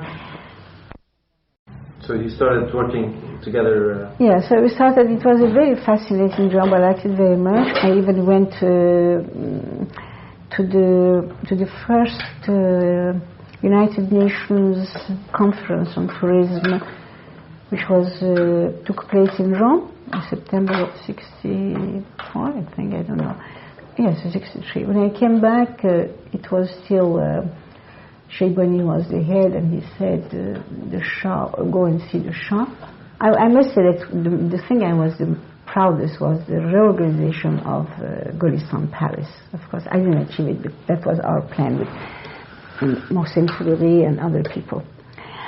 And so I went to see the Shah. And the interesting thing in that, my only public audience, because I knew the Shah, of course I met him very often and all that.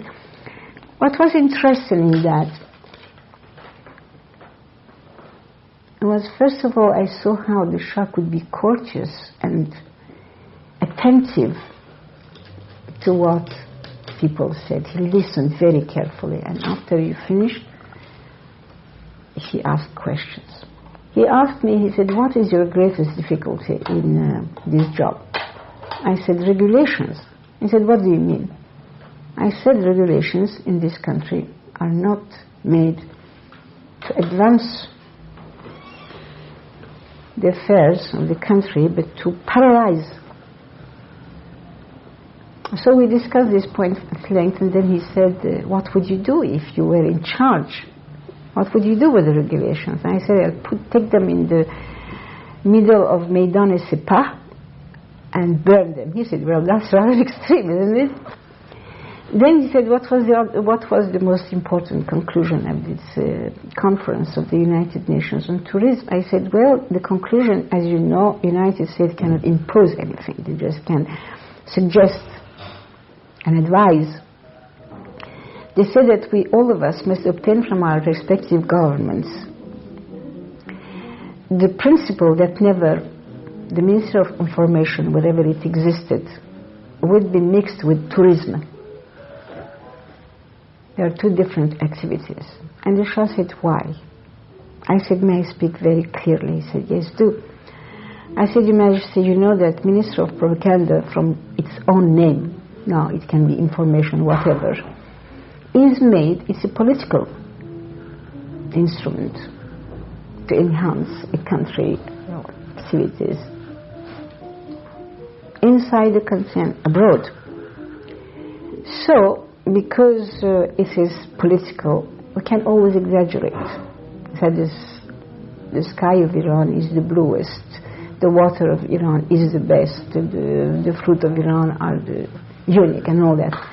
But in tourism, we cannot say that, because if a man comes by car and he breaks his springs every other kilometer, or he doesn't find good roads, or he doesn't find hotels or motels or anything, or a place even to go and wash his hands, then this is adverse propaganda we make. We must be truthful.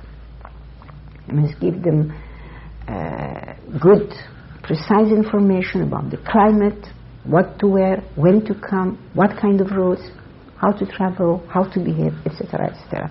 So he quite agreed. But eventually, as you know, in the end they did that. They mixed the two together. Well, that was finished because we went to Pakistan. My husband was named ambassador there, and Mr. Parabot wanted me to be in charge of cultural affairs at the embassy. I tried to convince him that it wasn't impossible.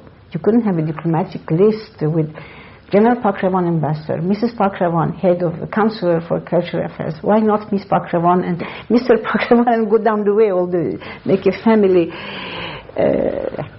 association?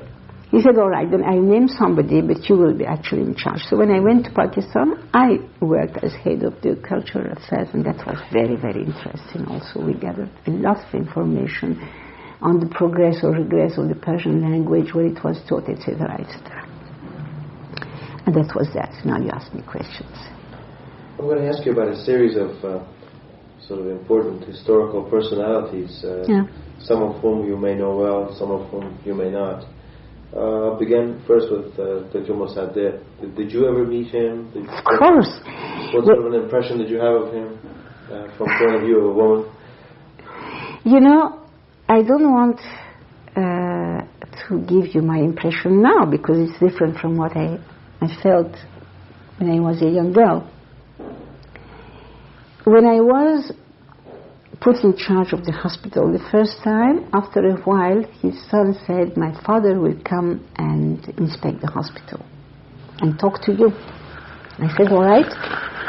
So one day, this very distinguished Iranian gentleman, very elegant, because he didn't wear that kind of Mao Zedong clothes, he was wearing Western clothes. He reminded me of a French writer in his physical aspects. He was really grand seigneur, very courteous, very, very nice, spoke French beautifully and addressed me in French. He had sent flowers beforehand. He asked me many questions and encouraged me in my job, and was very, very nice. Then somehow I became great friends with his son, Ghulam Hussein, and his family, his wife, and they were extremely nice. But mostly, as I was very, very busy in the hospital, it was mostly my sister who went. At one time she lived with them, because they had a younger daughter who is in a rest house in Switzerland, and she was there since she was 20. Then after I left, I came back again. Yes, I came back. When I came back again, I acquired some assurance, you know. I was more sure of myself. I could stand up to people. I could speak the language better. And I wasn't impressed so much as I was when I was a young girl of 20, because my father had brought me in respect of my elders and betters. But there I started to think by myself. So when he asked me to come back, I went to see him. We saw each other. And I said, you know, Dr. Mossadegh, the first time I worked here, I was quite a raw young girl. I didn't know anything. I came straight from school to run a hospital, which was the most important hospital, private hospital in Tehran, because at the time we never even mentioned the public hospitals. They were so awful. I said, but since then, I have my ideas about how to run a hospital. I want you, please, to accept that within the confines of the hospital, the limits of the nurse, I am the absolute master. I mean, doctors, the surgeons, nurses, absolutely visitors, everybody must accept the rules I'm going to establish for this hospital. He said, all right, do that. So the first thing I did was to establish within hours, because we could never do anything for the patients. People used to come in the hospital with their carpets, their charcoal stove or petrol or kerosene stove. Wife, if it was a man. I mean, all the family, children, grandchildren, everybody would spread their carpets and really picnic there all the time. Smoke cigarettes, speak aloud, come and go any time of day and night. Then another thing which I wanted to do was to give a day off to the nurses and to all the personnel, staff, the hospital staff, and also to give them summer holidays. So, and have them in uniform, and little by little get rid of the so-called practical nurses and have trained nurses. And we didn't have great sources. We had only the American school. Later on, two very, very good schools were established for nurses, training nurses. Then, and Mossadegh, MSc, kept to his word, because one time a general came at 11 o'clock at night and he wanted to visit his wife who had just had a baby, and I said no, and the doorkeeper came and I said, he's making a scandal at the door. I said, let him. So I went to him and I talked to him. I said, you cannot make such noise in a hospital. Your wife is not the only patient here. He said, you are a dog attached to this place. You are not a matron. I'm going to have you kicked out of this place and all that. I said, okay, do that. So he went next day to Mossadegh and he complained to him, what is that woman put there? And he said, you know, I cannot say anything, because even if I went to the hospital, I have to submit to the rules she has. And so the man came next day with flowers and stockings, and iron, which was very rare, and he said, I'm sorry. I said, look here, I'm going to speak very plainly to you. You know, a patient, whether it's a surgery patient or a gynecology patient, has some natural need in daytime. How can they satisfy that if the room is always full of visitors? So anyway, and Mossadegh was very, very good. And then, why was he involved in this? I thought, what was the involvement of Dr. Mossadegh in the because he was the head. You know, the Mossadegh Najmi Hospital was a foundation by his mother, Najmi Sultani, was a princess, a very high princess. And he was the head of the endowment of Moghoufe.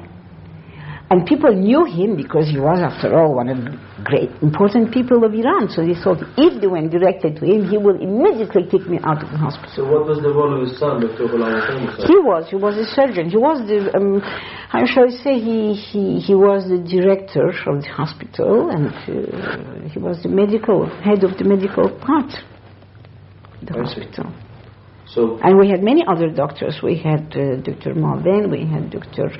And I'll tell you something. You asked me, we had Professor Ad, we had Dr. Vousouri, I mean, all the best doctors used to come there.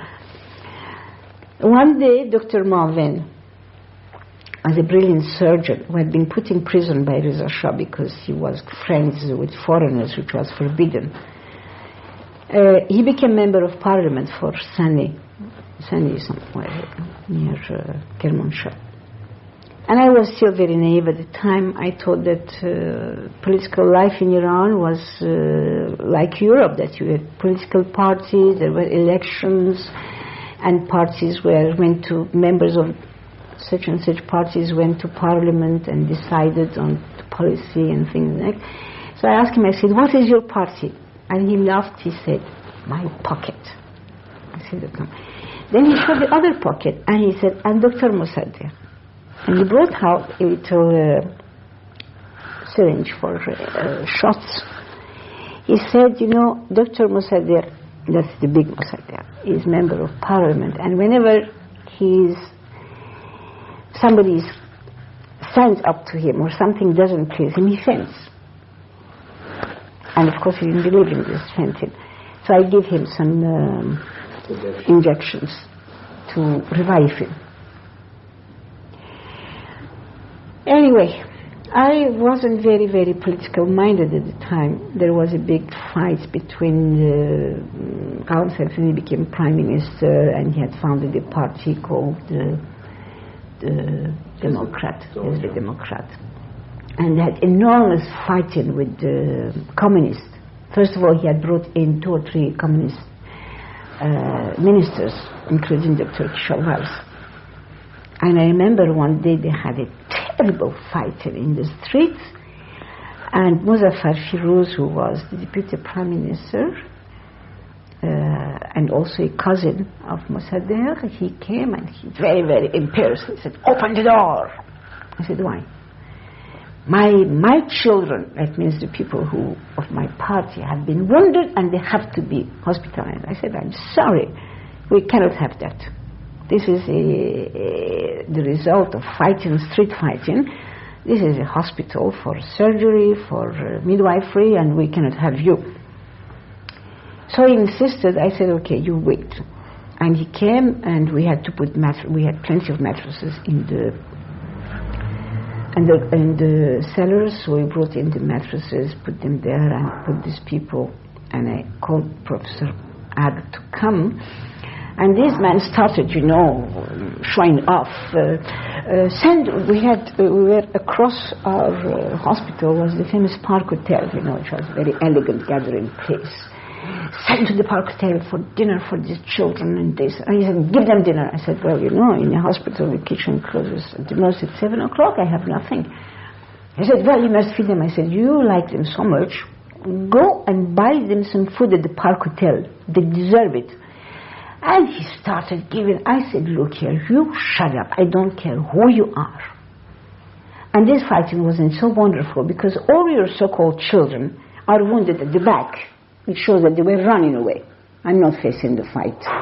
So he stopped. He didn't say. He wanted also to complain to Mossadegh, to his cousin, didn't come to anything. That was the atmosphere, and I wasn't very much interested in politics. I didn't understand much of it. I was expecting my 3rd child, and I had a little. What strikes me, which already impressed me at the time. We had 2 chaps from the foundation. Which foundation? Najmi Foundation. The foundation that of which Dr. Mossadegh was the head, founded by his mother. They had this hospital, in which they were supposed to have always 10 free patients. And they had also houses and all that, the revenue of which went to this foundation. The foundation was originally made for 10 people, 10 poor people, to be looked after medically. Also, they had built many other rooms. And it was rented as a hospital to any doctor who wanted to take it, provided that he treated also the poor patient for nothing. But the foundation paid him 10 tomans a day for every patient. That was 3,000 tomans a month. Okay? When I came back to the hospital, I asked Mossadegh certainly, it was only for men. We had a room, 10 beds, with men only. It was over the kitchen, and it was the only place where we could have hot water, because there was a big range in the kitchen where they had hot water. So I asked them to let me build on the terrace a few showers, because these peasants came with full of lice, and we had an epidemic of typhus in Iran, because the Poles who had been kept in camps in Russia were going through Iran to be settled all over the world, and they stayed there, and they brought all kinds of diseases with them, and we had many, many cases of typhus, and it was spread, through lice, and I didn't want to have that. To say nothing of the fact of having a young mother find a lice on her bed, and he refused. Then I asked him to allow me to increase the number of beds for poor people, because Tehran was in a terrible situation economically. There were so many people from the provinces, the countries, and everybody was so poor. Life was very expensive, and we had a little fight over that. I said, when your mother founded this hospital, Tehran was a small city. People used to walk. There was no cars. I'm sure if she lived now, she would understand that you have to increase. No, nothing to it. Okay. Then these two chaps that came from the foundation, one came every day to count, because we had to write the name of all the free patients. And the other one was what you call a kind of bailiff, Every big landowner, Mossadegh was a big landowner, had someone who looked after the land. This fellow, always when he came, he would look, all around. He would ask questions. He was a kind of spy, and I didn't like that at all. In the end, Mossadegh found out that he wasn't so good, and they separated. But then there were two nurses also, two sisters, who I didn't like very much. And one day I told Mossadegh, I said, Dr. Mossadegh, you wanted me back in your hospital. It's because I suppose you trust me. He said, of course I trust you. I said, why do you spy on me? He said, I don't. I said, yes, you do. I said, anything you want, ask me. I said, he said, no, I'm sorry, etc. I said, no, please, ask me. I said, the trouble with a spy is that when he doesn't find anything to spy on, he invents.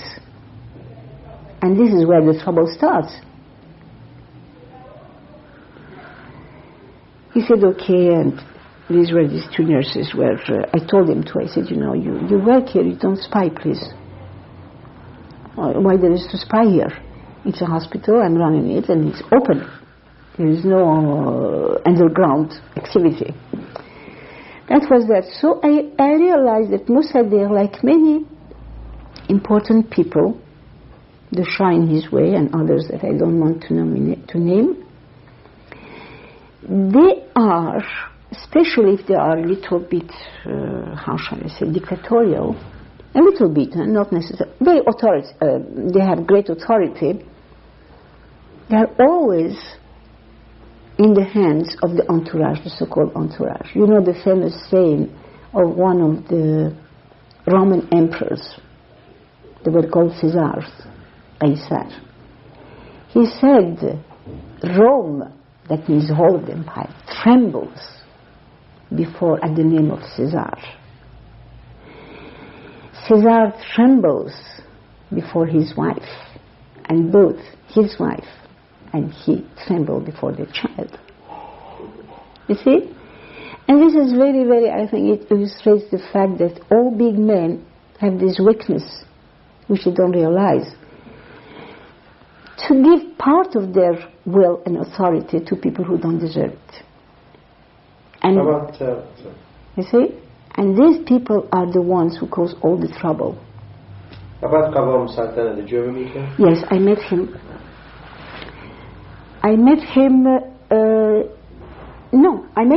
Yes, he became prime minister.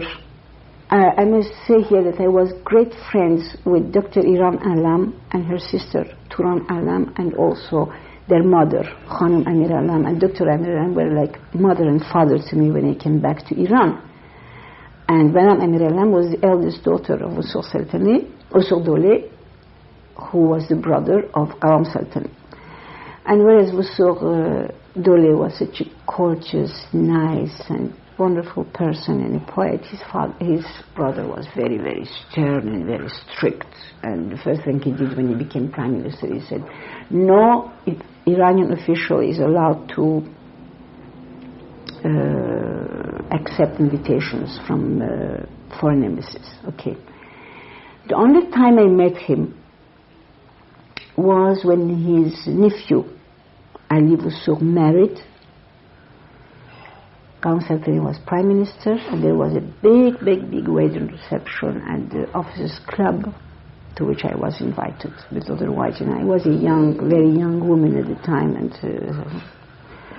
about Razmara?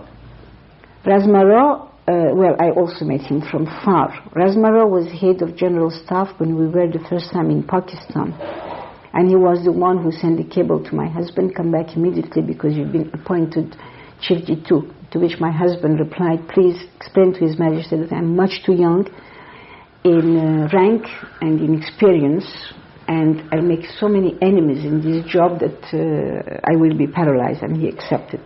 He liked my husband very much. I met him from far as prime minister. I remember him as a small man, always very clean looking. He always seemed to be coming out of his bath. Very energetic looking. But I don't know him. I think I never spoke even to him. No. And General Zahedi? No. I never met him. Or perhaps I met him once. I don't remember. I don't remember at all. I must have met him at some reception, but not to speak to. How about the former Queen Soraya? Well, Queen Soraya, as we were my mother-in-law was lady-in-waiting to Princess Shams, and we used to go to very often to the court. And when my husband was Chief G2 during the time of Mossadegh, the Shah used to invite us to private parties, which lasted usually 12 hours. Which is what? Lasted 12 hours, For instance, if we went for dinner at 8 o'clock, then we finished by having breakfast at Shahvand in Sadabad at 8 o'clock to see the sunrise. Yes, it was very, very childish party. We used to dance, play musical chairs, have dinner, play guessing games. It was really not at all the orgies of Oriental court. It was very nice. And I didn't like Soraya because I found her very, very cold, very distant. I never spoke to her until they came on a state visit to India, where we were. They stayed 3 weeks. And so we traveled with them all over the place. And she didn't impress people very well, because when we came back, they left India through Bombay, and we were coming back by train to Delhi, my husband and I, and there was a lady. Her husband had been the former divan of the Nawab Rampur, that was a Muslim, and he was a deputy, a member of parliament, of the Indian parliament, and his wife had been appointed as the lady-in-waiting to Soraya during this stay, and she was absolutely kicking mad. She said she has no manners, she said this. She upset all the time the protocol. For instance, when we had to wear long, formal dress, she would say, no, I don't have the patience. The mayor of the Bombay was a woman, and she gave a fantastic reception lunchtime while the Shah was visiting some Navy unit. That was a lunch for ladies. I think even the governor was a woman. I don't remember very well. Anyway, we Iranians were very few. Beside the queen, there were her two ladies in waiting. There was me, perhaps the wife of the ambassador, our ambassador. I'm not sure. Anyway, the result was that I was seated quite close to the queen. And this Indian lady, and the Indian women have a very, very strong feeling of their importance when they occupy a public office. She made a speech, very long, nice speech, everybody. I think there were at least 1,000 women there, because it was under a tent. No, many, many women, perhaps 500, I don't know, I have no way to judge. And then everybody waited for the queen, the empress, to get up and reply to this speech. She sat like that. I told to Mrs. Yazdan Pano, I said, Khanum, tell Her Majesty to reply. So, Your Majesty, will you reply? No. I said, why? So I went like that. I said, please, I beg you, Your Majesty, do get up and reply. He said, what shall I say? She said, thank you. Say a few words. You will be impressed by... No. She got up and she went. And so, during all that trip from Bombay to Delhi until night, that woman, the lady in waiting, said, yes, she has no manners, no rules. Why did she refuse to wear formal clothes? If she'd been invited to Buckingham Palace, do you think she would do as she wished? I said, well, you know, the climate. I said, no, please. I said, well, I had to defend my queen anyway. But I pitied her very much, because I think she was the woman that the king loved the most, and she couldn't give him a child. Is that true, that he really loved her? Oh yes, he was very much. My mother-in-law told me a little anecdote. She said they were having lunch, small, a few people, and I saw myself at one of these evenings, you know, when she smoked, Soraya smoked, and the king was like a young lover, you know, she would look through all his pockets, immediately give her the lighter, you know, and he adored her. And my mother-in-law said, I was mad. I said, what happened? She said, you know, we started to speak about for a man, or the Shah said, they asked him what was your ideal woman, beauty in women. And he said, well, I'm very lucky because the queen is exactly the kind of woman that I like. And she said, well, I cannot say the same for Your Majesty. Now, whether she was joking or she was serious, my mother-in-law was very, very annoyed. And then she went and wrote this stupid book. So silly, you know, practically saying that they were so poor that she had to vacuum No, she didn't say that, but I mean, it was very, very, very low. But yet, you know, there are people who compare her very favorably to Queen Farah, and say that the Shah really began to go stray after he married Farah. They have to prove that. I don't know. The thing is that when Soraya was the queen, she was very popular because Iranians are very sensitive to beauty, you know. She was beautiful. She's not my kind of beauty. I don't like cold people. She was very shy, actually. I remember when I went in Bombay, we went to another lunch for ladies at Pune. She was extremely shy. I don't think she was proud and arrogant. She was shy. And I know another thing is that she hated to be a queen. She hated to be queen. She several times tried, that's what they say, my mother-in-law said, tried to persuade the king to abdicate and go live abroad, yes. She didn't like it all. I must say that the life of the court and all the intrigues between, the Shah had too many brothers and too many sisters, you know, that's not good for a king. It's not good at all. So I think she is to be pitied because she didn't succeed in giving a child. She didn't succeed. And another thing for which I know that for a fact, she wasn't very kind to the Shah's daughter, Shahnaz. And that, for those who knew it, wasn't very pleasant, you know. because the Shah liked his daughter so much. I was witness to that. And then completely cut her off because Soraya didn't like her. That wasn't very nice. But what was it like in the court? I mean, there are all kinds of rumors and stories, but nobody really... No, I'll tell you something. I was recently at a lunch with people who were very close to the court. And they started saying things which surprised me very much. And they said, where were you? Why don't you know these things? I told them, first of all, I was working practically all my life. I worked. Then I had my children. My children went before my work, but still, I mean, I devoted my time to my work, to my job, to my close friends.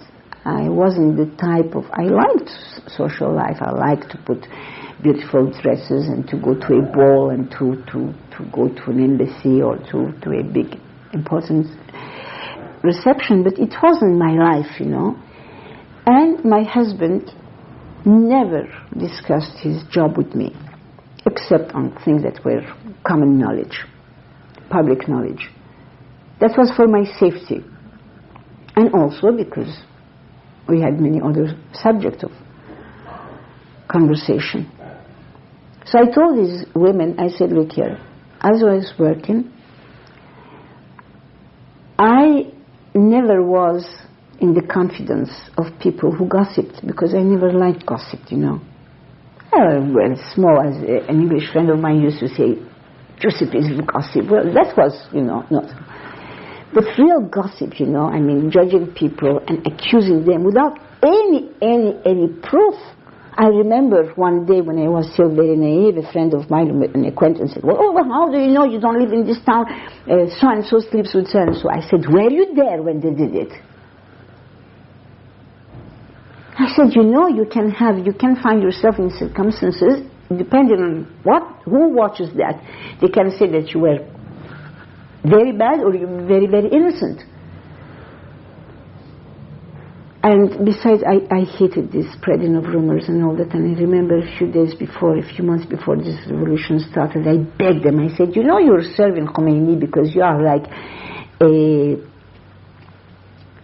how do you say, a tabla, a drum. He beats on you and you produce the sound. So I wouldn't know at all the rumors. I knew what my mother-in-law told me. She used to go very often. I used to go to Princess Shams every 2 weeks. She had a reception with a lecture or music and things like that. The only time we were, I should say, intimate, we going to the Shah's court. That was during that short period my husband was chief too, during Mossadegh time. Otherwise, when he was head of the Sawak. Well, we used to go, but you know, after that, from 1958, our court became very, very formal. What became? The court became very, very formal. Right. I'll give you a small example. The first visit abroad of Queen Farah with her husband was to inaugurate an art exhibition in Paris, Persian art, 7,000 years of art. My eldest daughter was a student at the time in Paris. And Parviz Ad, who was responsible, the counselor for press affairs, he said, because he liked my husband very much, he asked my daughter to be one of the hostesses at this museum where the exhibition was. And the queen came and she saw Saidi. She is a bit older. I mean, they always followed each other in the same school with 2 years of difference. She came back and said, Saidi, is that you? She was extremely nice. She said to John Bonny, I want Saidi Paakraman to be invited to all the receptions that she can attend except Élysée and things like that. And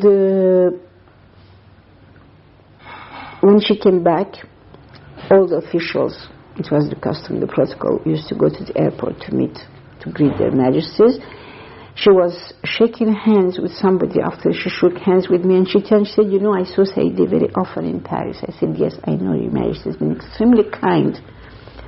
And as a young girl, as a student, whenever my husband came to Paris, he used to take her out for dinner with Madame Helleu, who was a friend of hers and the head of the Franco-Iranian Association. And so whenever she saw my husband, she used to wink at him, you know, to say, remember, I was a student, and now I remember he saw her long before she became a queen. He said, oh, by the way, you know, I had dinner with Madame Helleu and Farah. I said, no, how is she? She said, you know, he said she didn't speak very much. I suppose she's a young girl. She was very impressed by a general with white hair. But I think she has a very, very, very strong personality. That was before she became a queen. So, but after that, she wasn't allowed to speak to anybody. They were very impressed when the Queen of England came to Iran on an official visit. After the dinner, she and Prince Philip just mingled with people, and then I heard from the British ambassador, he said the royal family every member makes a point of seeing as many people and talking to as many people as possible to give that feeling of, oh, I spoke to Princess Margaret or to the Queen or to Prince Philip. And the Shah was very, very much impressed by that, so after that he used to do that. But always he kept a distance between himself and the Iranians. This is after 58? No, that was in the 60s. She came, the Queen... No, you said that the court had become more formal. Yes, 58, 59, becomes very, very formal. Later on I heard that Hussein Luqman Adham had been sent to England, to the court of England, to learn real royal protocol, and they really had too much of it. The court became very stiff, very formal, and it wasn't. I don't like protocol. I like protocol a little bit because it's easier when you know exactly where you stand in official circumstances, but not so that it's stifling, you know. What's the point? After all, we're all human beings, and I think we can respect a person without being completely paralyzed by all kinds of rules. Well, that was that. What else? Is there anything you'd like to say about Princess Ashraf? You know, Princess Ashraf,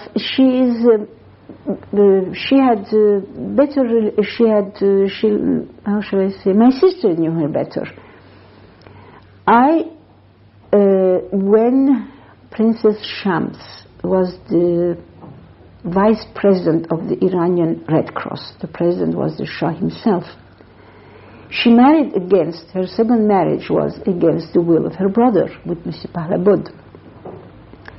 So she was deprived officially of her titles and, of course, all the presidentships she had. And the vice presidency of Red Cross was given to Princess Ashraf. And I was a member of that. I used to go there. Until the Shah forgave his sister and she came back to Iran, and he wanted to give her back her job as the vice president of Red Cross. And at one time so in the end I left. I don't know if I told Princess Ashraf or if I had somebody tell her that I cannot be in this false position. My mother-in-law is the lady in waiting. I am with you. Anything that happens between the two, you will feel that it's either I or my mother-in-law who has been making some trouble. She was extremely nice, and I must say that mostly I found out how nice she was when I became responsible in part of the tourism in Iran. She wanted me very much to cooperate with her husband, Dr. Boucheri, who also had a kind of private tourist organization and agency. She was extremely nice. Then when we came to Paris, she was very, very nice. She tried to smooth our way. She knew that we were not familiar with all the intrigues of the court, so several times she told me to do this and that, to be careful. It's extremely nice. Now here I pity her terribly, because I think the book she wrote, Faces in the Mirror, is a beautiful book. It's not always truthful, unfortunately, because I suppose that nobody is ever truthful. But I think what happened to her, she was, as a twin, she was very attached to her brother. She lost her son, who was a wonderful person, Shahryar, a wonderful person. She lost her brother and she lost her mother. Well, they say her mother was like mummified. Never mind, it was her mother. And she helps, I hear. I haven't seen her since the revolution, but I hear that she helps Iranians very, very much. I think one thing that cannot be denied to her is her courage. They accuse her of having taken money, but a friend of mine told me something very interesting. She said when Mossadegh was prime minister, he asked the Shah to send his sister away.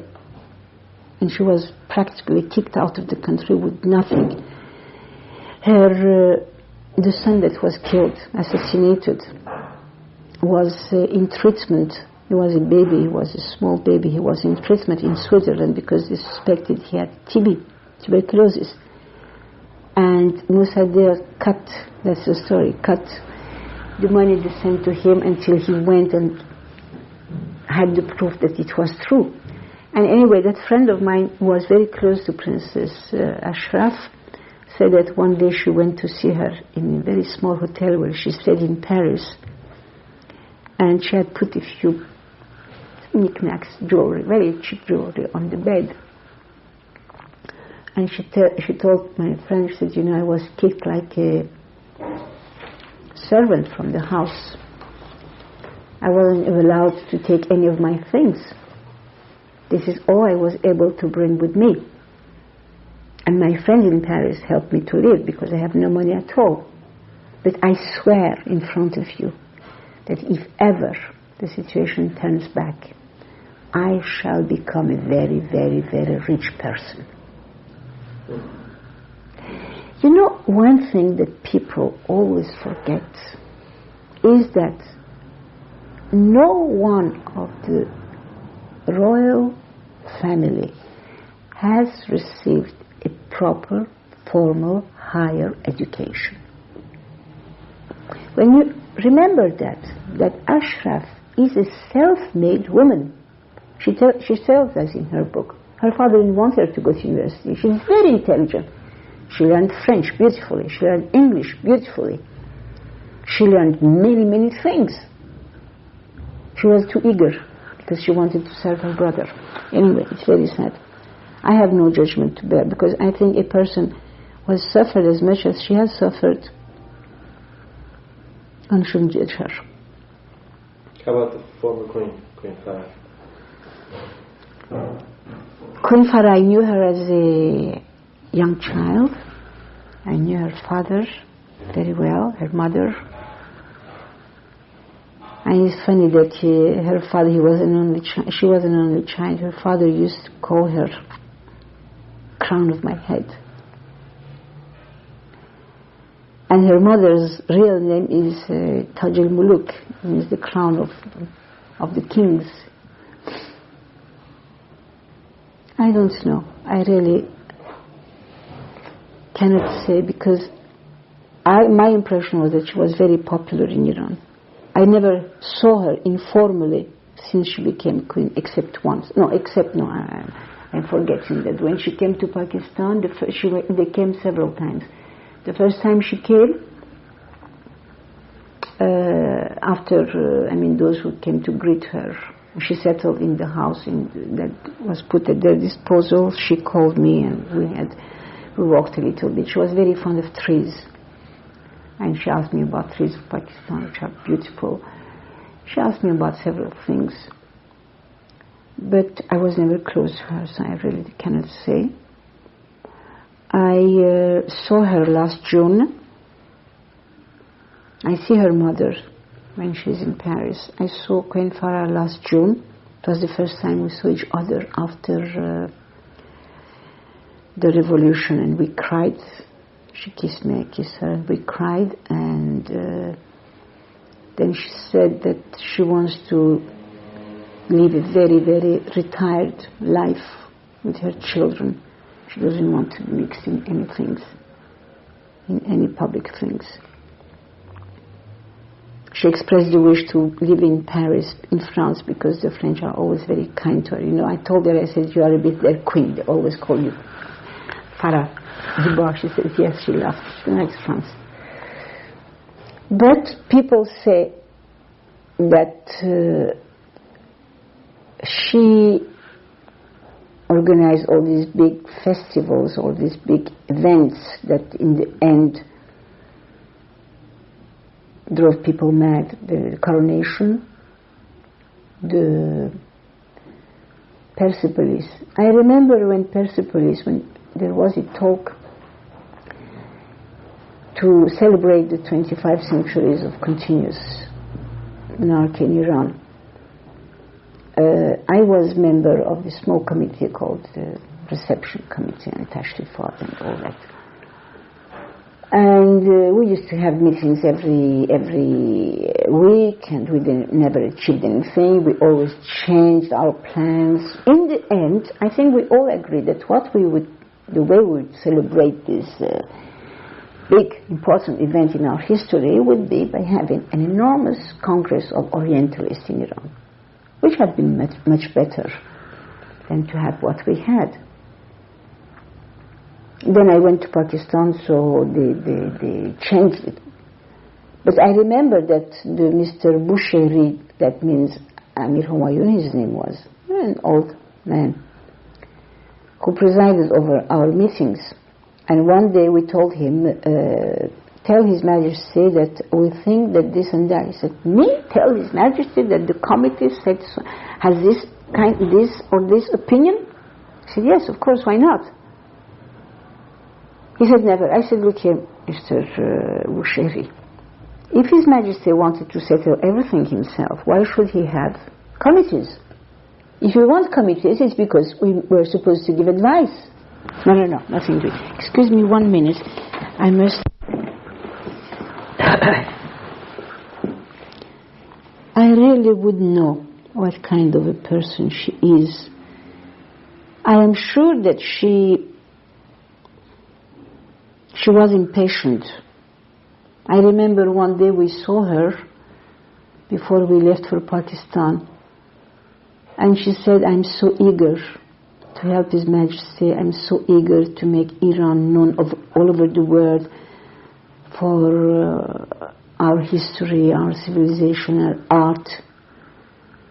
But I have often the impression that people don't follow me. I don't know why. So she felt that. You know, there was a lack of understanding of what really people want.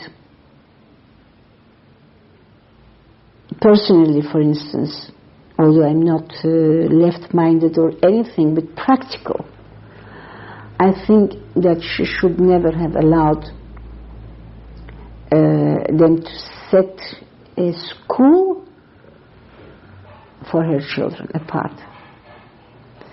The Crown Prince should have gone to a public school. He should have been kicked and should have kicked.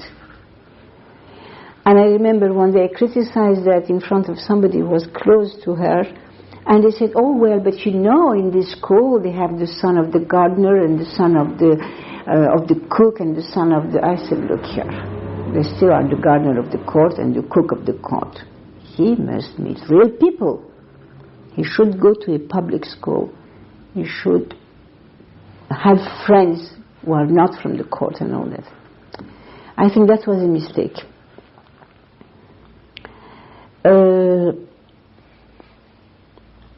I really don't know what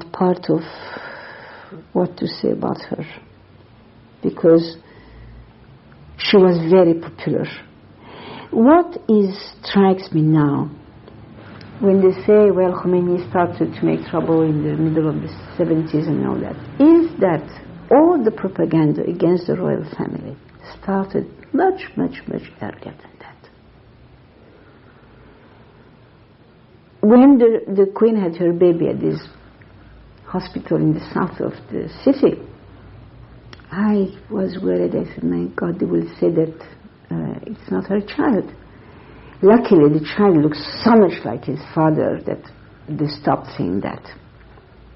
But I remember the love of the royal family. I remember I was shopping and I saw a young agriculturist worker, you know, one of these peasants coming across the other way, and he was crying.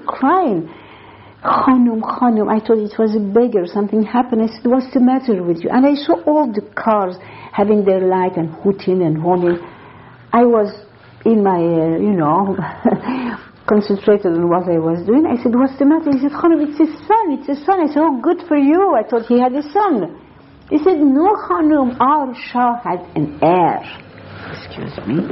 When people were so happy when they had an heir. Then very, very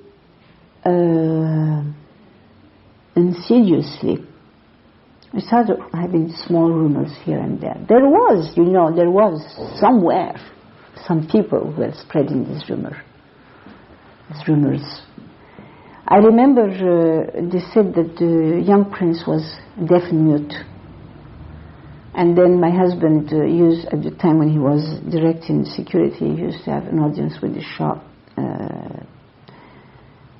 2 times a week.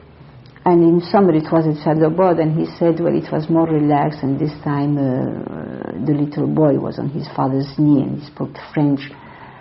And he said this and that. I said, I knew he wasn't mute, but I asked my husband, I said, so he's not a mute? He said, what is that? I said, don't you know, you head of security, that they spread the rumor that the child can speak. And then they said that his hands were like like those of the duck. And they said that the Queen's ears were so large that they had to cut them. They said absolutely anything, the most fantastic rumors. And they would spread them, let it remain in the people, and of course it went from the higher rank of the society down to the smallest village. And it was embellished and enlarged and all that. There were many rumors, it was fantastic. And we are always ready to believe everything, because I always say, don't forget that we are the country of 1001 nights. Tales, we like tales, especially when they concern kings and queens and princesses. Did you ever meet Mr. Allah, Hussein Allah? Yes, many times. Hussein Allah was a kind of he was always in reserve. Whenever the government was upset and until they found a new prime minister, he would fill the interim. He was very nice. He was, he was known for his puns, and he was, I think he was quite nice. In the last years of her life, I knew his wife very well. And his mother. He was also a man of the old school, very courteous, very learned and very nice. Do you know the circumstances under which she was sort of discharged from Ministry of Court? No, I don't remember. When was it? It is said that after the 15th of Khordad riots, he and some others had met together and had discussed. I don't know really. I wouldn't know. Excuse me. I really don't remember. One thing I can tell you, because I knew, Allah, if not personally, to speak to him or to discuss with him, he was the type who wouldn't discuss with a woman of my age. He was of the old school. But I can tell you that I don't believe he was the type to intrigue against the Shah. I don't know. It was in 62, 63? This is what you said.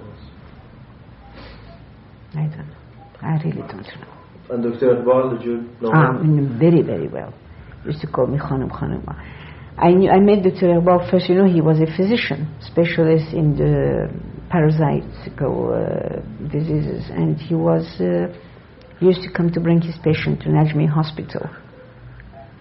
And at the time he became, I used to pull his leg because he became Minister of Post and Telegraphs, and he became Minister of things that had nothing to do with his speciality.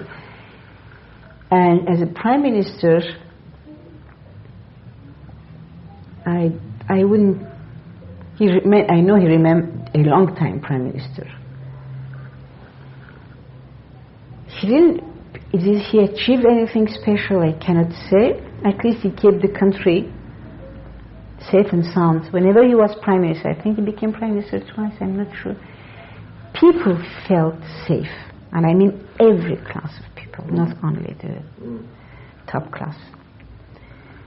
Things were running smoothly without any, big declarations, big movement.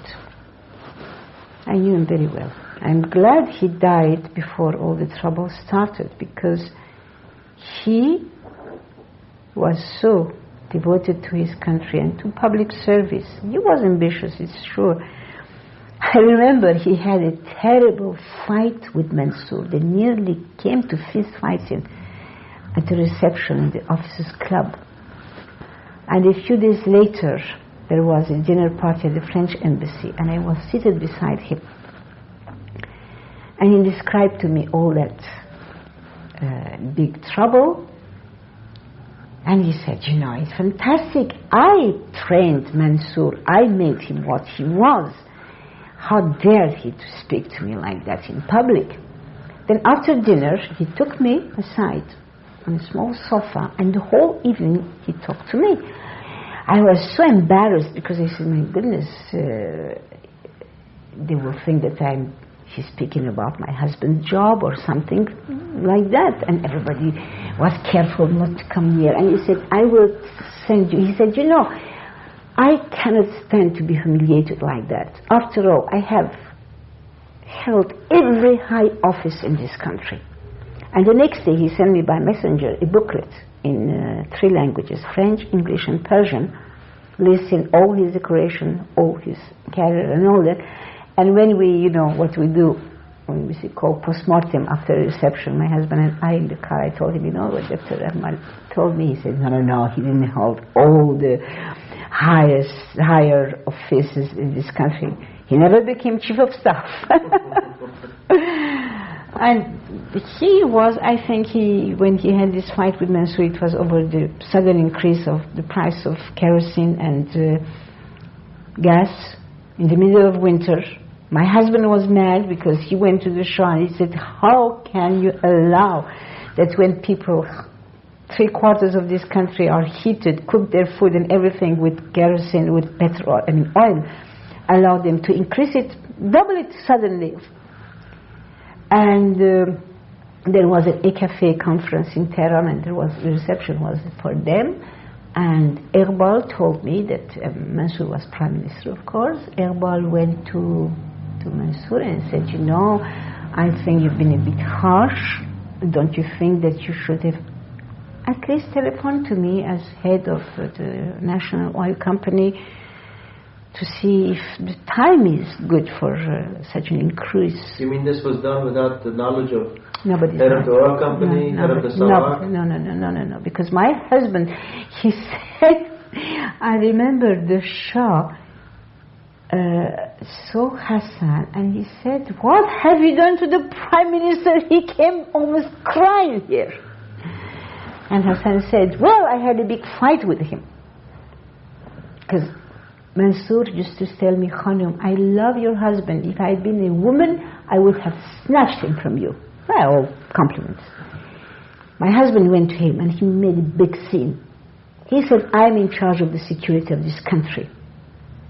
You know that how much security depends on the well-being of people. And here you go, in the middle of the winter of Iran, which is a very harsh and bad one, doubling the price of oil, of domestic oil, and also the gas. Do you want a revolution? And people were so mad. There was a saying that the taxi drivers used to say, I would like to drink Mansour's blood with a small spoon to last my pleasure. And he was assassinated by the by these Fadayin Islam, who are, and nobody seems to attach any importance to that, part of the Muslim Brotherhood. I find it amazing that such a decision could have been made without the knowledge or consultation with these important people. You know, was this typical of what you would see in Iran? It was typical of Mansur, not of Iran. Mansur was extremely eager to become prime minister. Very, very eager. And he very cleverly, with his friends, they call, Dochaki, Kutib Dochaki, all these technocrats, they spread the idea that the time of old-fashioned politicians, of the sage and the wise men, was over. The country must be run by technocrats on technical and economical lines. He was a specialist of economy, And so he started, he and his friends, I wouldn't say that he did it or that he wrote a plan black on white, but that was the feeling before he became prime minister, that all the people like Erbal, like Allah, like whoever, they were so, they were remains from the past. And they were too much subversive to the Shah's will. Not that they were revolutionaries, but they wanted. It's a fascinating thing to observe that everywhere in the country, somehow, the less leftist people are proud to have leftist ideas. It gives them the feeling that they are very open-minded, which is a mistake. They're not open-minded, they're just victims of the good propaganda. Anyway, they spread this word that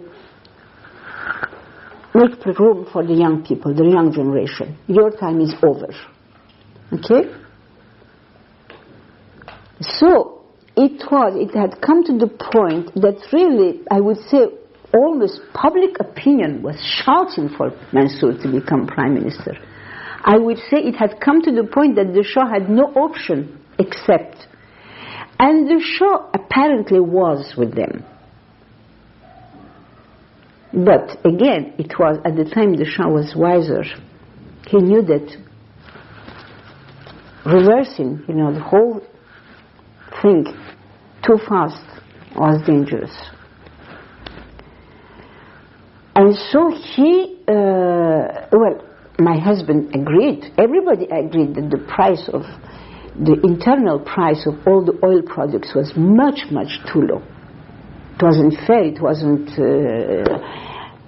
they didn't dare to increase it because not Mossadegh himself, but his entourage had spread the word that if we nationalize oil, every Iranian will receive a can of oil for free and so much money for free.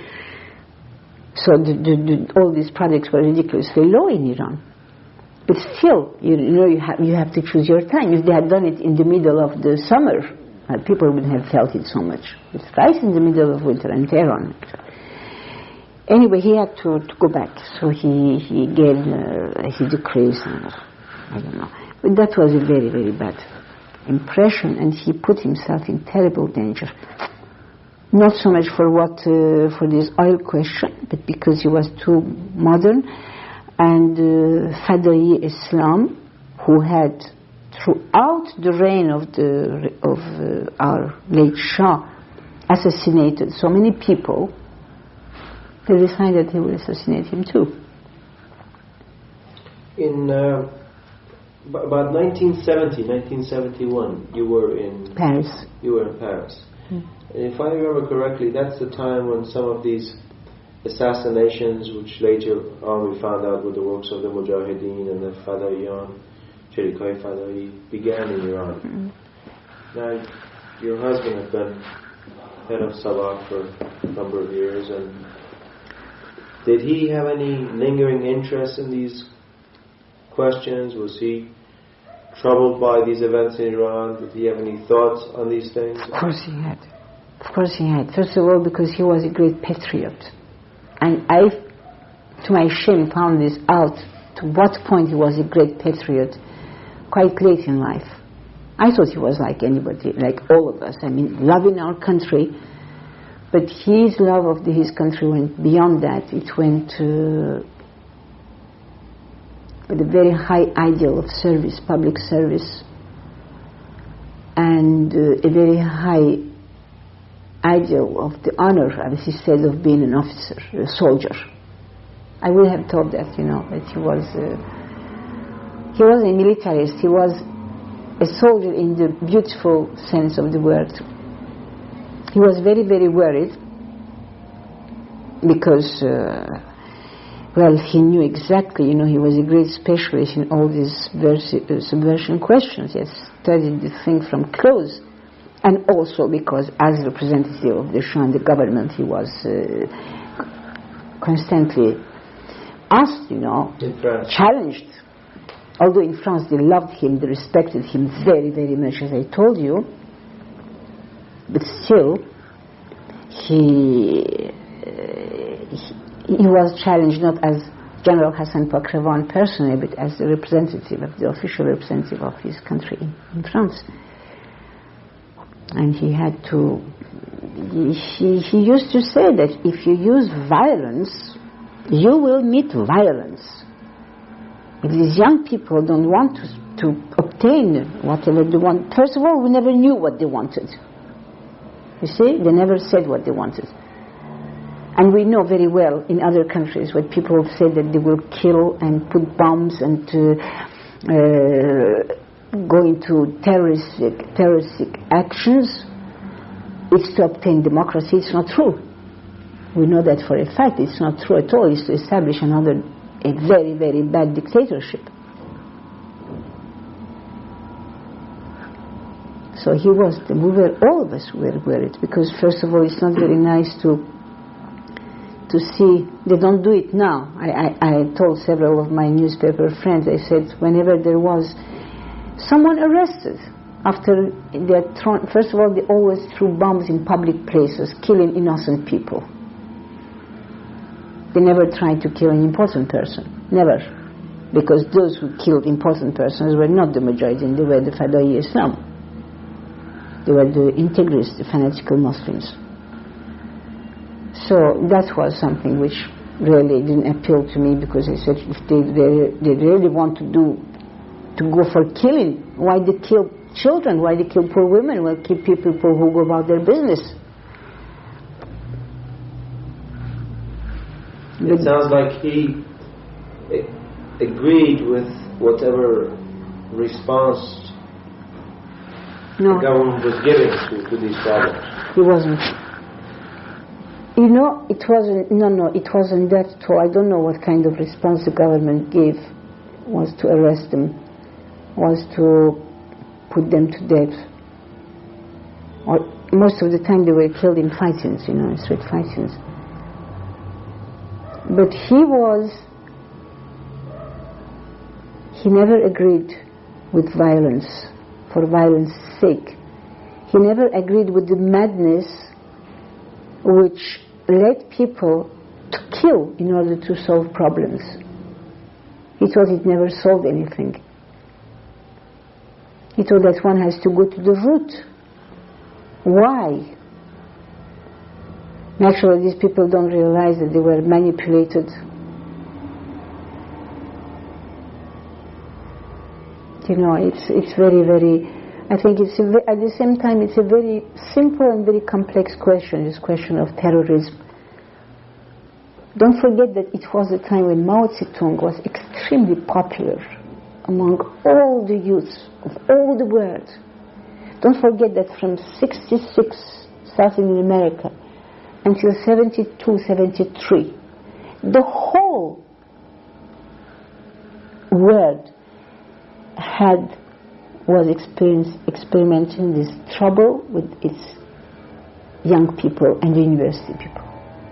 You know, it was the same in Pakistan, it was the same in... And I remember at the time, I told my husband, I said, it's funny, Hassan, that the same kind of trouble is arising in countries as different as America, Pakistan, Iran, Jordan, Lebanon, everywhere, India, Philippines, it is as if somebody orchestrated the whole thing. He said, yes, it looks like it, isn't it?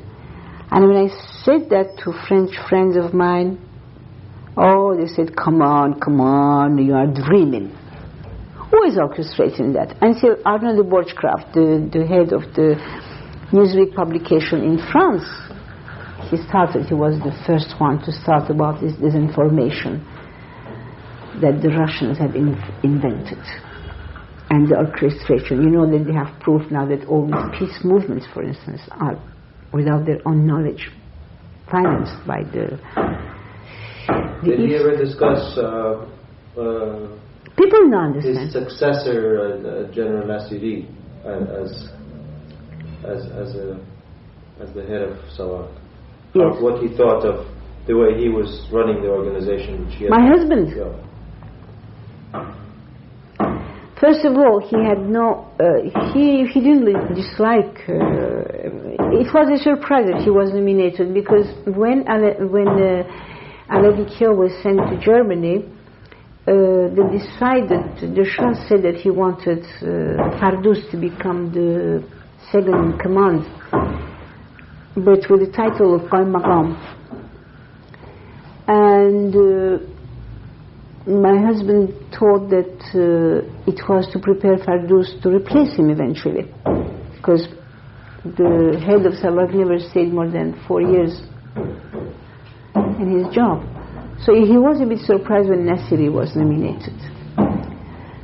Nassiri, my husband liked him as a colleague. You know that he had no reputation for intelligence, and not at all for any kind of intellectual achievement. He wasn't the man to read, he wasn't the man to... And he was blindly devoted to the Shah. And he was of the same construction, building as the Mujahideen. You know? That means that people who think that brutal methods are better than otherwise. It's the kind of attitude the Iranian fathers have with their children. Khafesho, shut up. You're not big enough to say anything. You're going to be put to bread and water. A Persian child, when he's small, he has no right to do anything. He must obey. Well, it was a kind of transfer, you know. They said, I am in authority, you are young people, you don't understand anything, shut up or else. So we didn't have such a great respect for... I don't think my husband approved, but he would never criticize in that, I mean, publicly. It wasn't his... He had either to criticize publicly and resign, and some people reproached him. He said, why didn't you resign?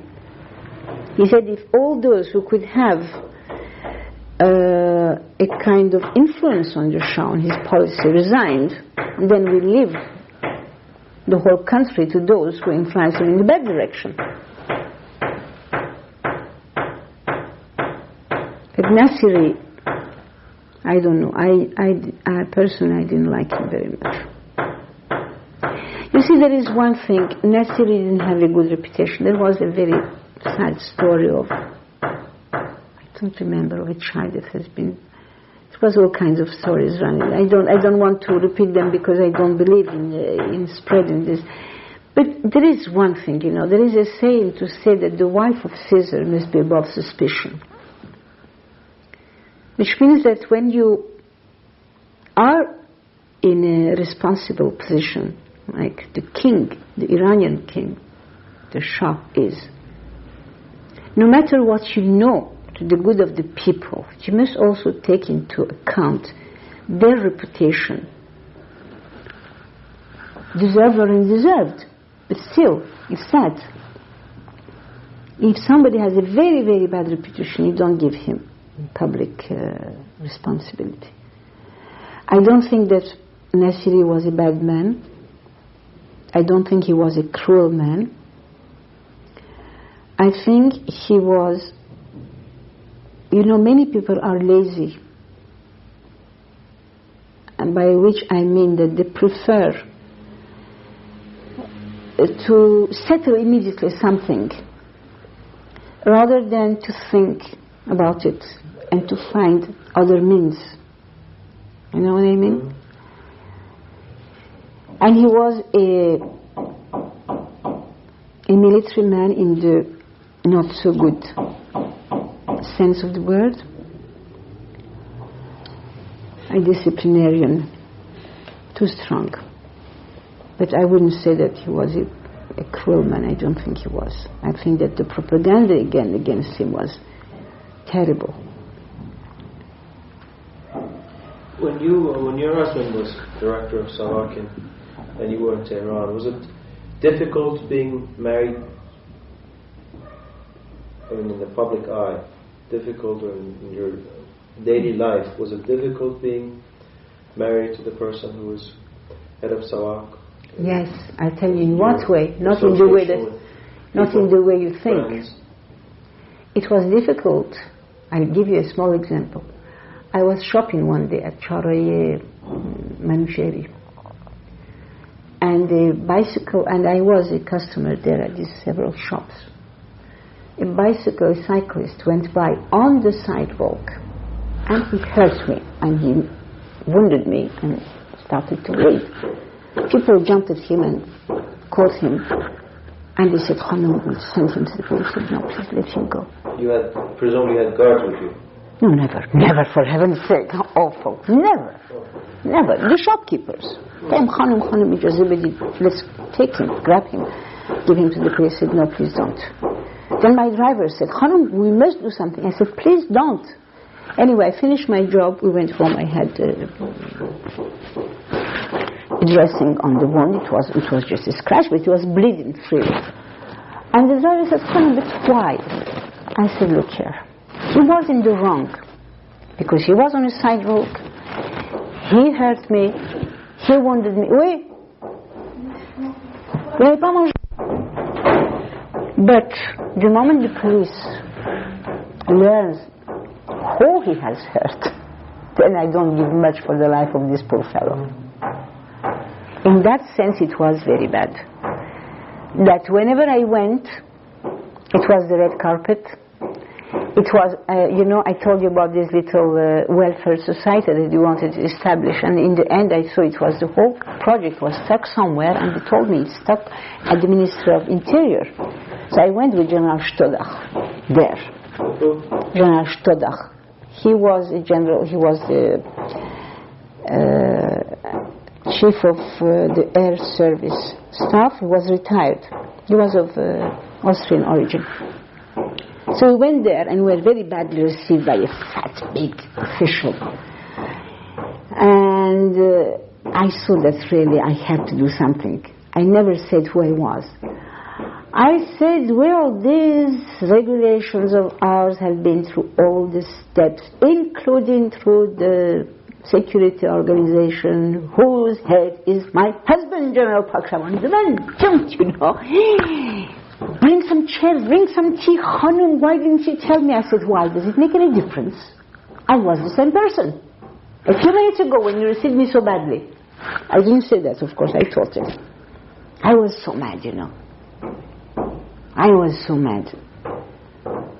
And I remember also a remark I made to somebody who said, yes, His Excellency, in the high position that he occupies. I said, please, I stop you right here, don't make a mistake. His Excellency, I made that in I said, my husband never becomes someone because of his position. His position gets some credit because my husband is at the head of it. You understand that? I said, whether my husband is at the head of something or not, he'll still be the man he is. But unfortunately, whenever they ask him, it's funny, I realized that years later. The story of Hercules and the stables of the king Ojas that he went to clean. Whenever some organization caught for itself a very bad reputation, my husband was called to mend it. When it was mended, he was sent somewhere else. It was the same as Chiljitu.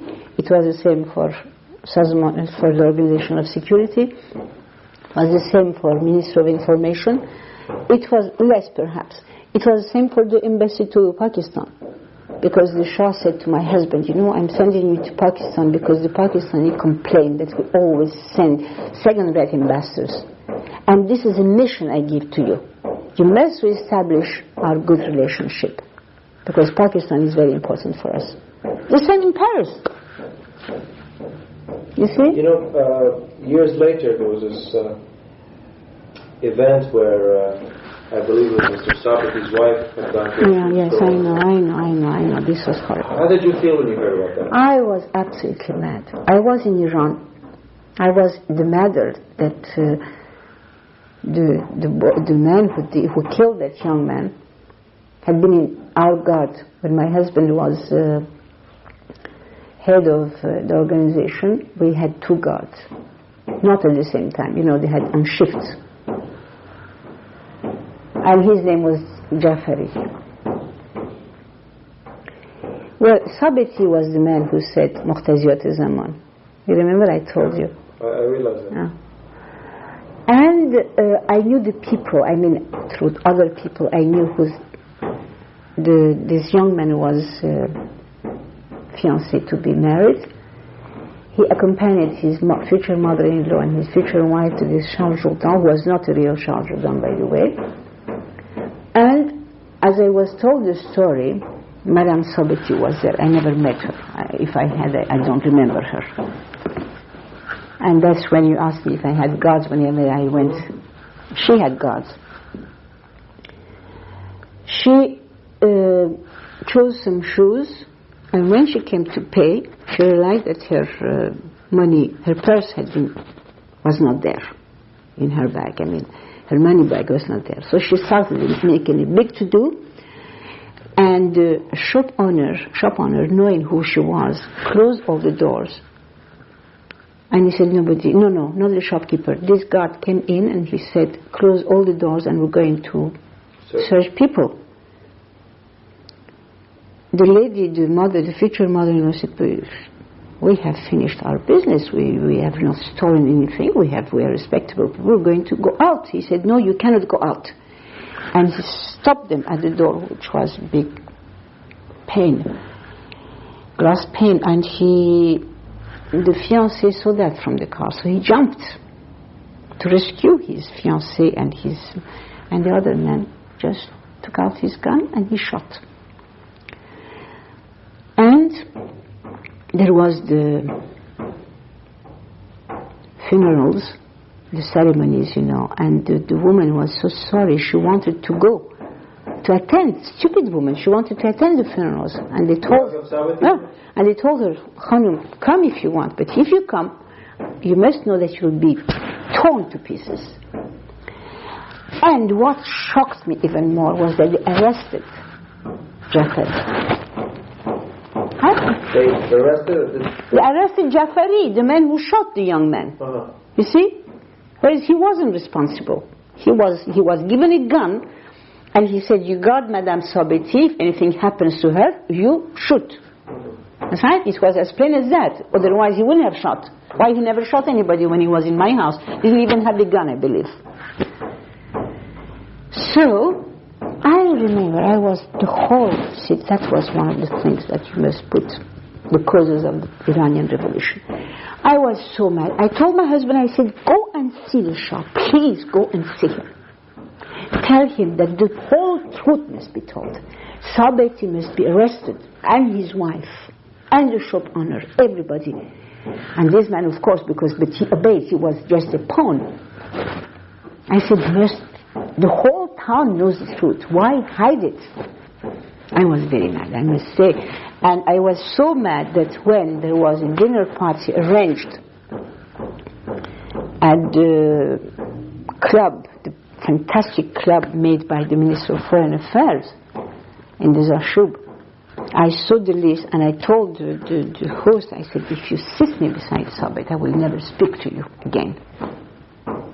And I turned my back. I was never sitting beside him. I was sitting away, and whenever he addressed me, I was show him my Did your husband decide to speak to the Shah about this? I don't remember. I know that he was also very, very mad. Perhaps he did. Perhaps he did. I don't know. It was a time when No. He was in hospital. That's right. I didn't say that to him. It was when he had his heart attack. I don't remember exactly the dates. No. When you came back from France, then what post did your husband have? Well, there were many rumors when he was in France. First of all, people said, according to the Iranian regulation, Ministry of Foreign Affairs, a man is nominated for 4 years. And he can have an extra year, and funnily enough, I don't know why, in another place, which is stupid because you don't nominate someone 1 year ambassador anywhere. So we had already 3 years in Pakistan. And when the Shah insisted that he wanted Hassan, because Hubayda said, I keep on asking His Majesty to make Pokrowan Hassan minister, and he refuses. He says, I need him. I tell Majesty I need Pokrowan. He said, I need him even more than you. Fortunately, I don't know how true it is. Anyway, the Shah insisted that my husband should become ambassador in Paris.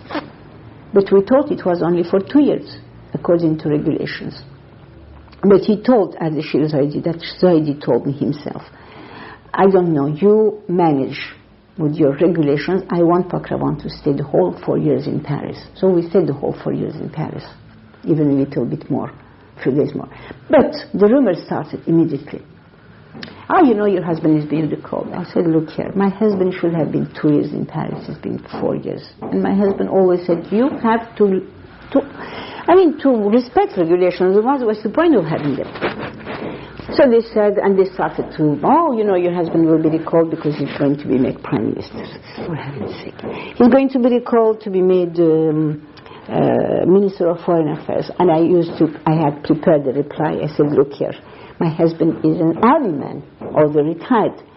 So a general is supposed to prepare war, or at least to prevent war. Minister of Foreign Affairs is supposed to make peace between us. So how can you have an army man at the head of the ministry? Things like that try to make people stop their stupid rumors. Anyway, my husband thought, he had been for years, in public service, he thought that he would retire in Paris because he liked France very much. Then he had to go back to Iran to settle. He couldn't just say goodbye. He had to go and see the Shah, make his final report and all that. And we had a piece of land there. And he said, I would like to build this house. And the Shah, everybody thought that he would be made at least senator. And he received the job of that famous Bouchelier I told you about. It was Mushavir Ali Darbar, high counselor of the court ministry. And my husband just hated that job, because he had the feeling that he could be so useful, but that it was just, a job just to get the salary and nothing else. So he asked to have his office somewhere downtown, because he couldn't stand this going and coming in the court and all this gossiping and all that. He was there. And then he had his heart attack. And eventually, in the end, I would say at the end of the summer of 1978, yes, first of all here I must say that throughout when the trouble started in Iran, now and then somebody would telephone or call at the house or in his office, please General, go and say this and this and this to the Shah. Or they came to our house, please, you must go to the Shah. He was the only person that he would listen to. And my husband would say, no, the Shah doesn't see me, he never receives me, I am quite put aside. So one day I told him, I said, darling, why do you say such things? First of all, he's undignified because we live in a Persian society. If you say that you are out of favor, people will add to it and say that you're being kicked out. And say you haven't, and secondly, you haven't tried. Ask for an audience. If he refuses, okay, then you resign and we go back to Paris. It's funny that in some cases he was very shy, you know.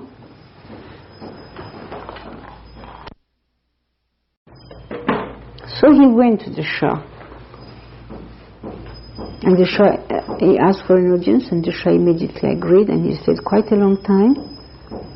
And when he came back, he was so upset, so moved, you know.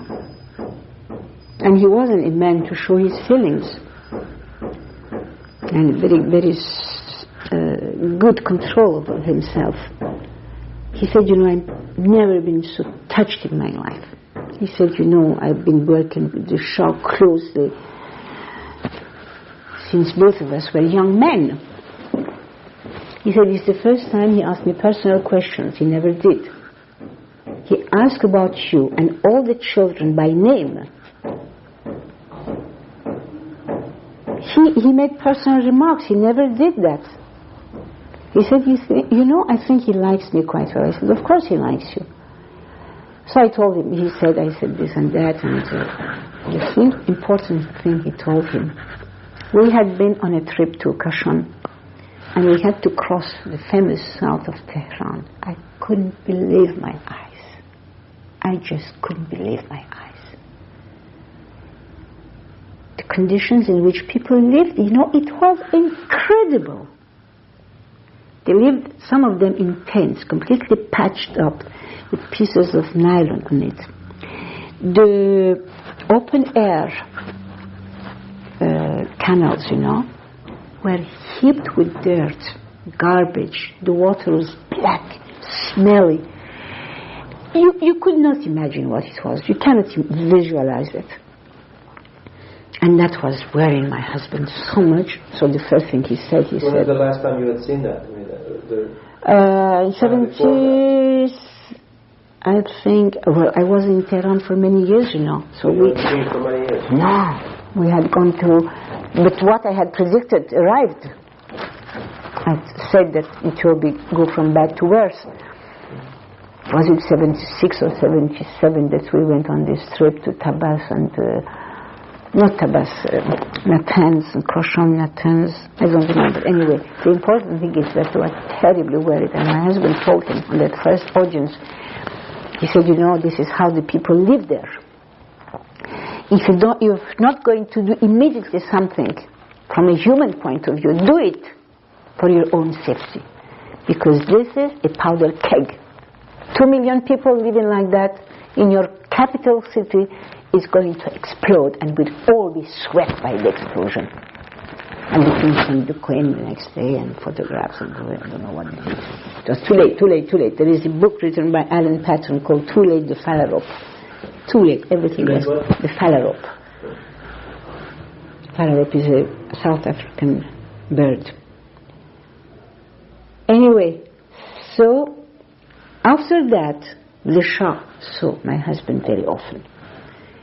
And this is where he said, you know, the Shah, my impression is that the Shah, whenever he sees me, is like a man who drones and sees some safety, you know, it's to cling.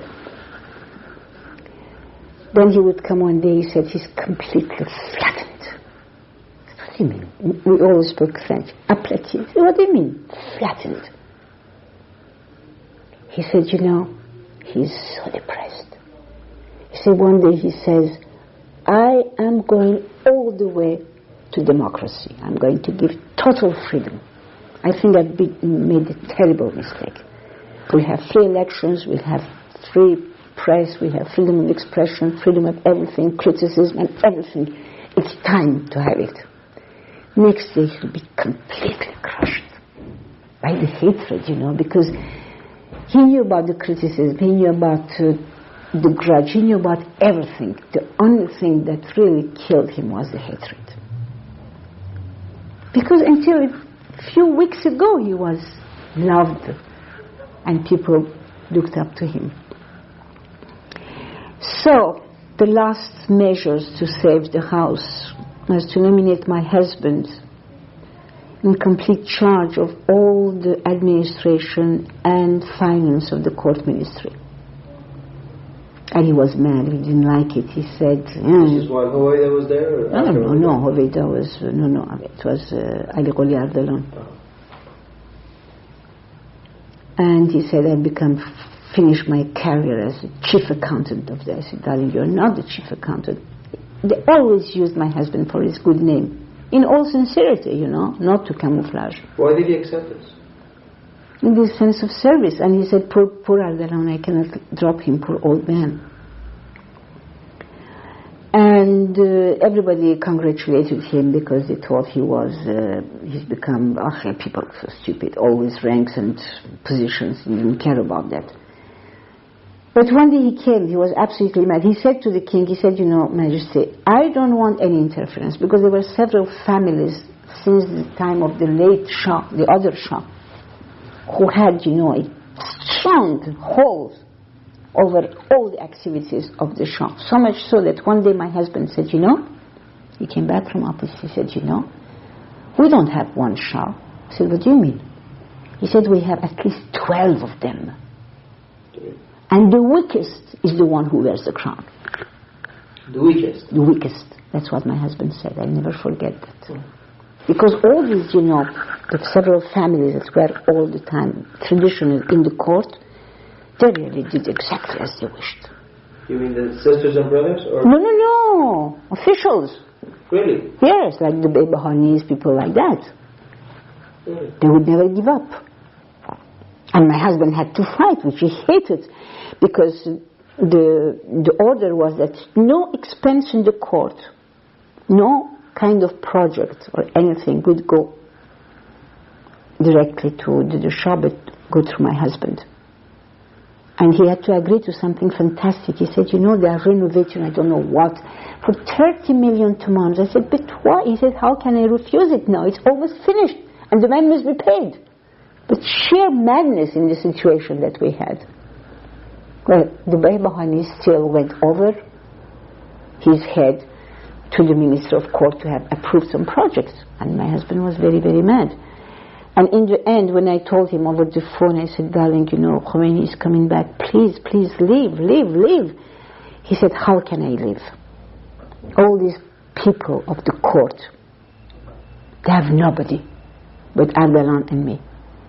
And by this he meant the drivers, the gardeners, the cooks, the bakers, all the small population of the court who were left high and dry without a pension, without any future, in danger perhaps. So he stayed. You were here? No, I was still in Tehran. And yes, that's when I telephoned, I was still here. He took me to Paris. I told you he insisted that I should come to Paris to be with the children, and I refused. I said, no, I will never leave you. And he pretended that he had to see his heart specialist because he was having 15 of these heart pills, you know. So he brought me under, and in order to really not be suspicious, he brought me a return ticket. So we came to Paris, he stayed 10 days, and he went. That was the last time I saw him. This was what, in November? November of 78. 21st of November of 78. 12 we arrived here, 21st he went back. And Hoveyda been arrested then? Oh, Hoveyda had been arrested long before that. Hoveyda was arrested under the Shah. What did he say about that? Well, he was... Did he think it was... One day, I was in Tehran. That is something historical. One day, there was a man who telephoned all the time from France Inter. I didn't know he was telephoning from Paris. And he kept on ringing. I want to speak to His Excellency. He's not here. My husband had left in the morning, and then his driver, his official driver, came home, had his snack, and I said, where is Tימסار? He said, he's at the court. I have to go back there. I need classes, and went on and on and on and on. He came back at 8 o'clock.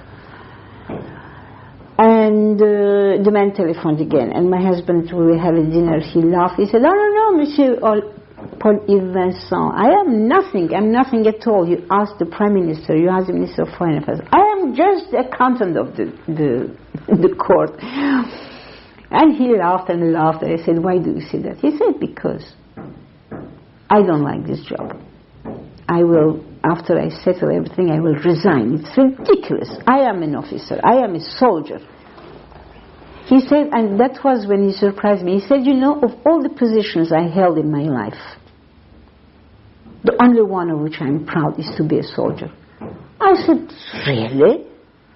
But you didn't become an officer out of conviction. You become because your father wanted you to. He said, yes, but I think it's a very, very, there is a great honor in being a soldier.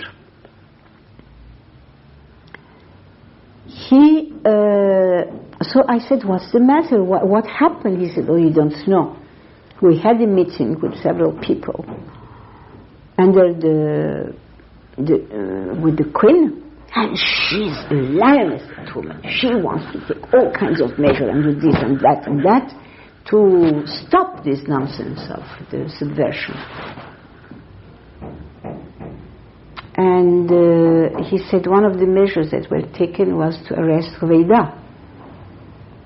I said, and so? He said, I was against it. Is the meeting with the Queen without the Shah? Yes, the Shah was in his office. Whenever they had, one of the men who was there was Said Mehdi Piraste. He told me, he came to see me before he left for, I don't know where, Canada, I think. He said, whenever we used to go to the office of the Shah, I stood on the threshold and I said, Majesty, we don't enter your office because we're afraid of your ire.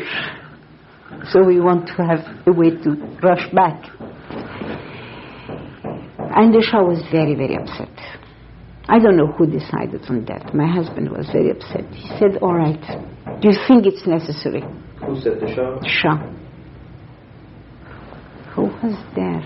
There was an army officer, I must remember his name, who said, Majesty, it is more necessary than the bread for tonight. You know, there is an expression in Persian, as nani shab wajib tarast. Could it have been Muqaddam? No, I think it was Ovesi. And the Shah said, all right, because Hoveyda was universally hated, you know. He was hated, it was fantastic.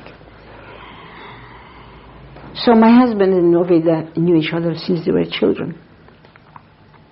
And the Shah said, all right, but then let General Pokrovan tell him that he's arrested. My husband said, never. I will never do that. I am against it, I will never do it. So the Shah was very courageous and he took the phone and he telephoned himself to Hoveyda. It has been decided by a committee here in the palace that you have to be arrested. He said, all right, arrest me. And later on I learned by the senator who was in prison with my husband that Hoveyda was very fond of my husband. I think he was the only person he trusted really, because he said many, many things to my husband he wouldn't say to anybody else. The senator said, you know, Hoveyda used to send books in French to your husband. Very often they spoke when nobody was there, they spoke in French. He said, and then the books stopped coming. We guessed that he must have been liquidated. So he was arrested under the Shah. And when they emptied the prisons, he was left all alone. But that is, everybody knows that. And he telephoned to the responsible people, here I am. He never thought of, he was a very, very interesting personality. My daughter worked for him for 3 years as personal secretary. My sister knew him very well. I think in a way he was a great man because he didn't pay any attention to anything, you know. He said, why should he have the humiliation of hiding himself or running away? My husband has the same mentality. They came to see me. Some people who worked in the Ministry of Information, Irshad Emili, had seen the list with my husband's name, and they came and begged him to come to their house or to go somewhere. He said, no. Alavikia must have told you. He told Alavikia, take your wife and children and go away from here. He said, Tihmsar, what about you? He said, I must stay here even though I am killed, even to the price of my life. He would never flee. Never, never, never. When did they arrest him? Or when did they seize him? Well, I told you, I think, before when we started, that Khomeini is an unforgivable man. The more he owes someone, the more he hates him. And he owed everything to my husband. His title of Ayatollah, his life, everything. His good treatment when he was arrested. Now, of course, the rumor, but I want to see exactly what we know, what my son tells me, what my son-in-law. My son-in-law, no, there's not. My young people were very fond of my husband, and he understood them very well. So he took some friends that Friday, the 16th of February 1979, to our house. My son was not there for lunch, and they had a wonderful time. Then my husband, after his heart attack, tired easily. At 3:30 he told them, I want to rest, please. So they went. At 5 o'clock he got up to go to the kitchen to get a glass of water, and he said a lot of noises outside, shouting and all that. And he said to our servant, what's the matter? So he came back, this young man, pale. He said, Tihmsar, they've come to take you away. And he told me, he said, you know, His Excellency took the glass, never took the trouble to put on shoes, walked out with his slippers. And when they saw him, they were so full of respect. He wanted to console me, poor man. They were so respectful. They bowed to him, they opened the door, and he said, I ran after the car because it was the end of winter, very cold, and he had gone without coat or anything. I said, and then what happened? Well, they stopped the car, I took his coat to him, and I was crying. He didn't say a word. They took him to Committee of Koshanak, and from there to Madrasa Alavi. When my son came back, he was told that his father was arrested. He immediately rushed to his brother-in-law, and they tried every place. They said, we don't know. Go to Madrasa Alavi. They went there. They took some clothes and his medicine, and the man in charge refused. He said, no, we have everything for him. And besides, he's not arrested at all. Who said he was arrested? He is the guest of Ayatollah. We want to ask him a few questions about the court, not about, you see how clever, not about the time when he was head of security or ambassador or anything, or minister of information, the court. It's a matter of few days. But then I told you this cousin of Rida saw him being blindfolded and taken on the steps. And then all the lies started. My son told me there is a very nice guard there. He says that I see sometimes he brings me little notes from my father. He says that Daddy is not in prison but in the infirmary, that he looks after him. He's on a nice bed.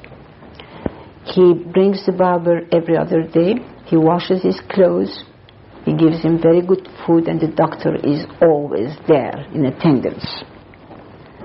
My husband used to write little notes, and this fellow would ring my son and give him rendezvous in very, very complicated places at such and such place, you know. And he would insist that he tears the little notes, so we don't have anything from my husband.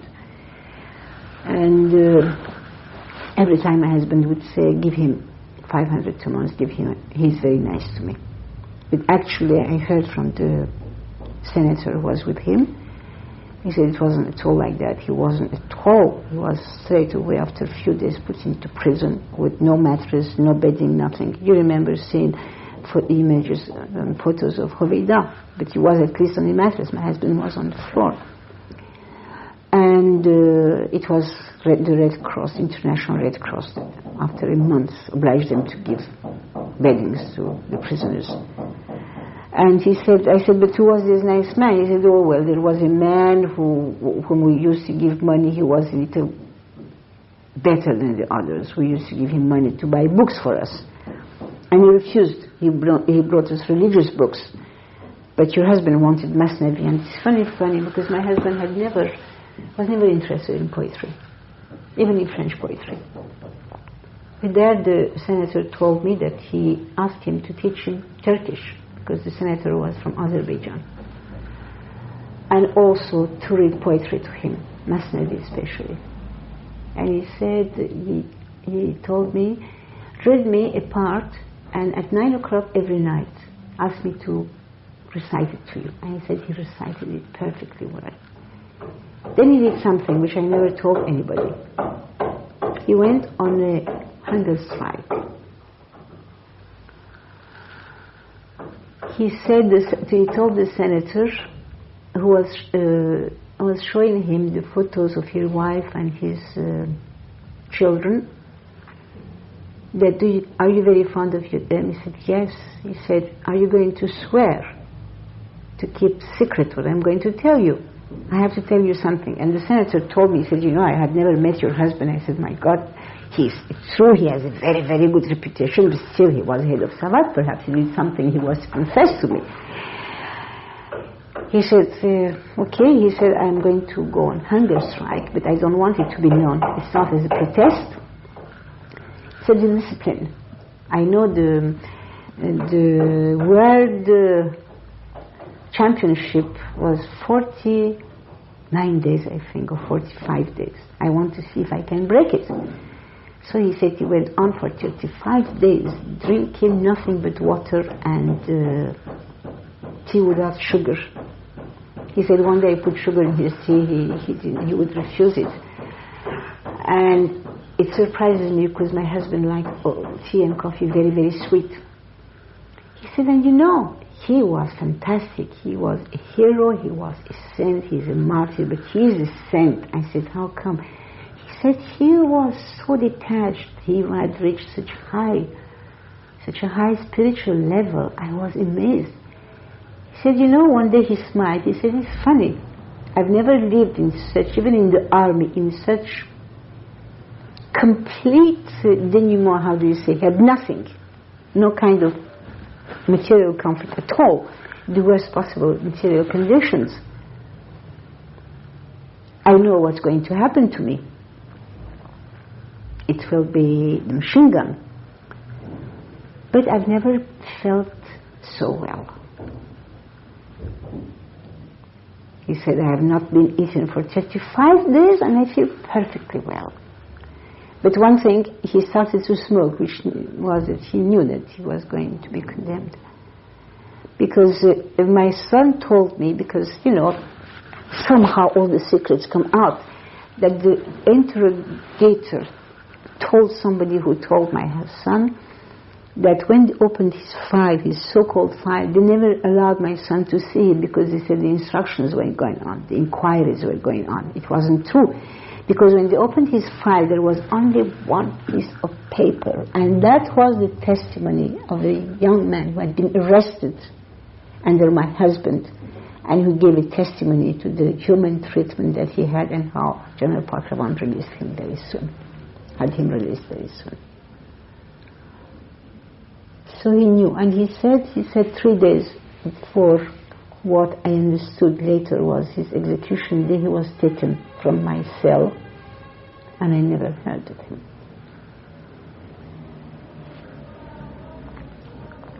Now, any other questions?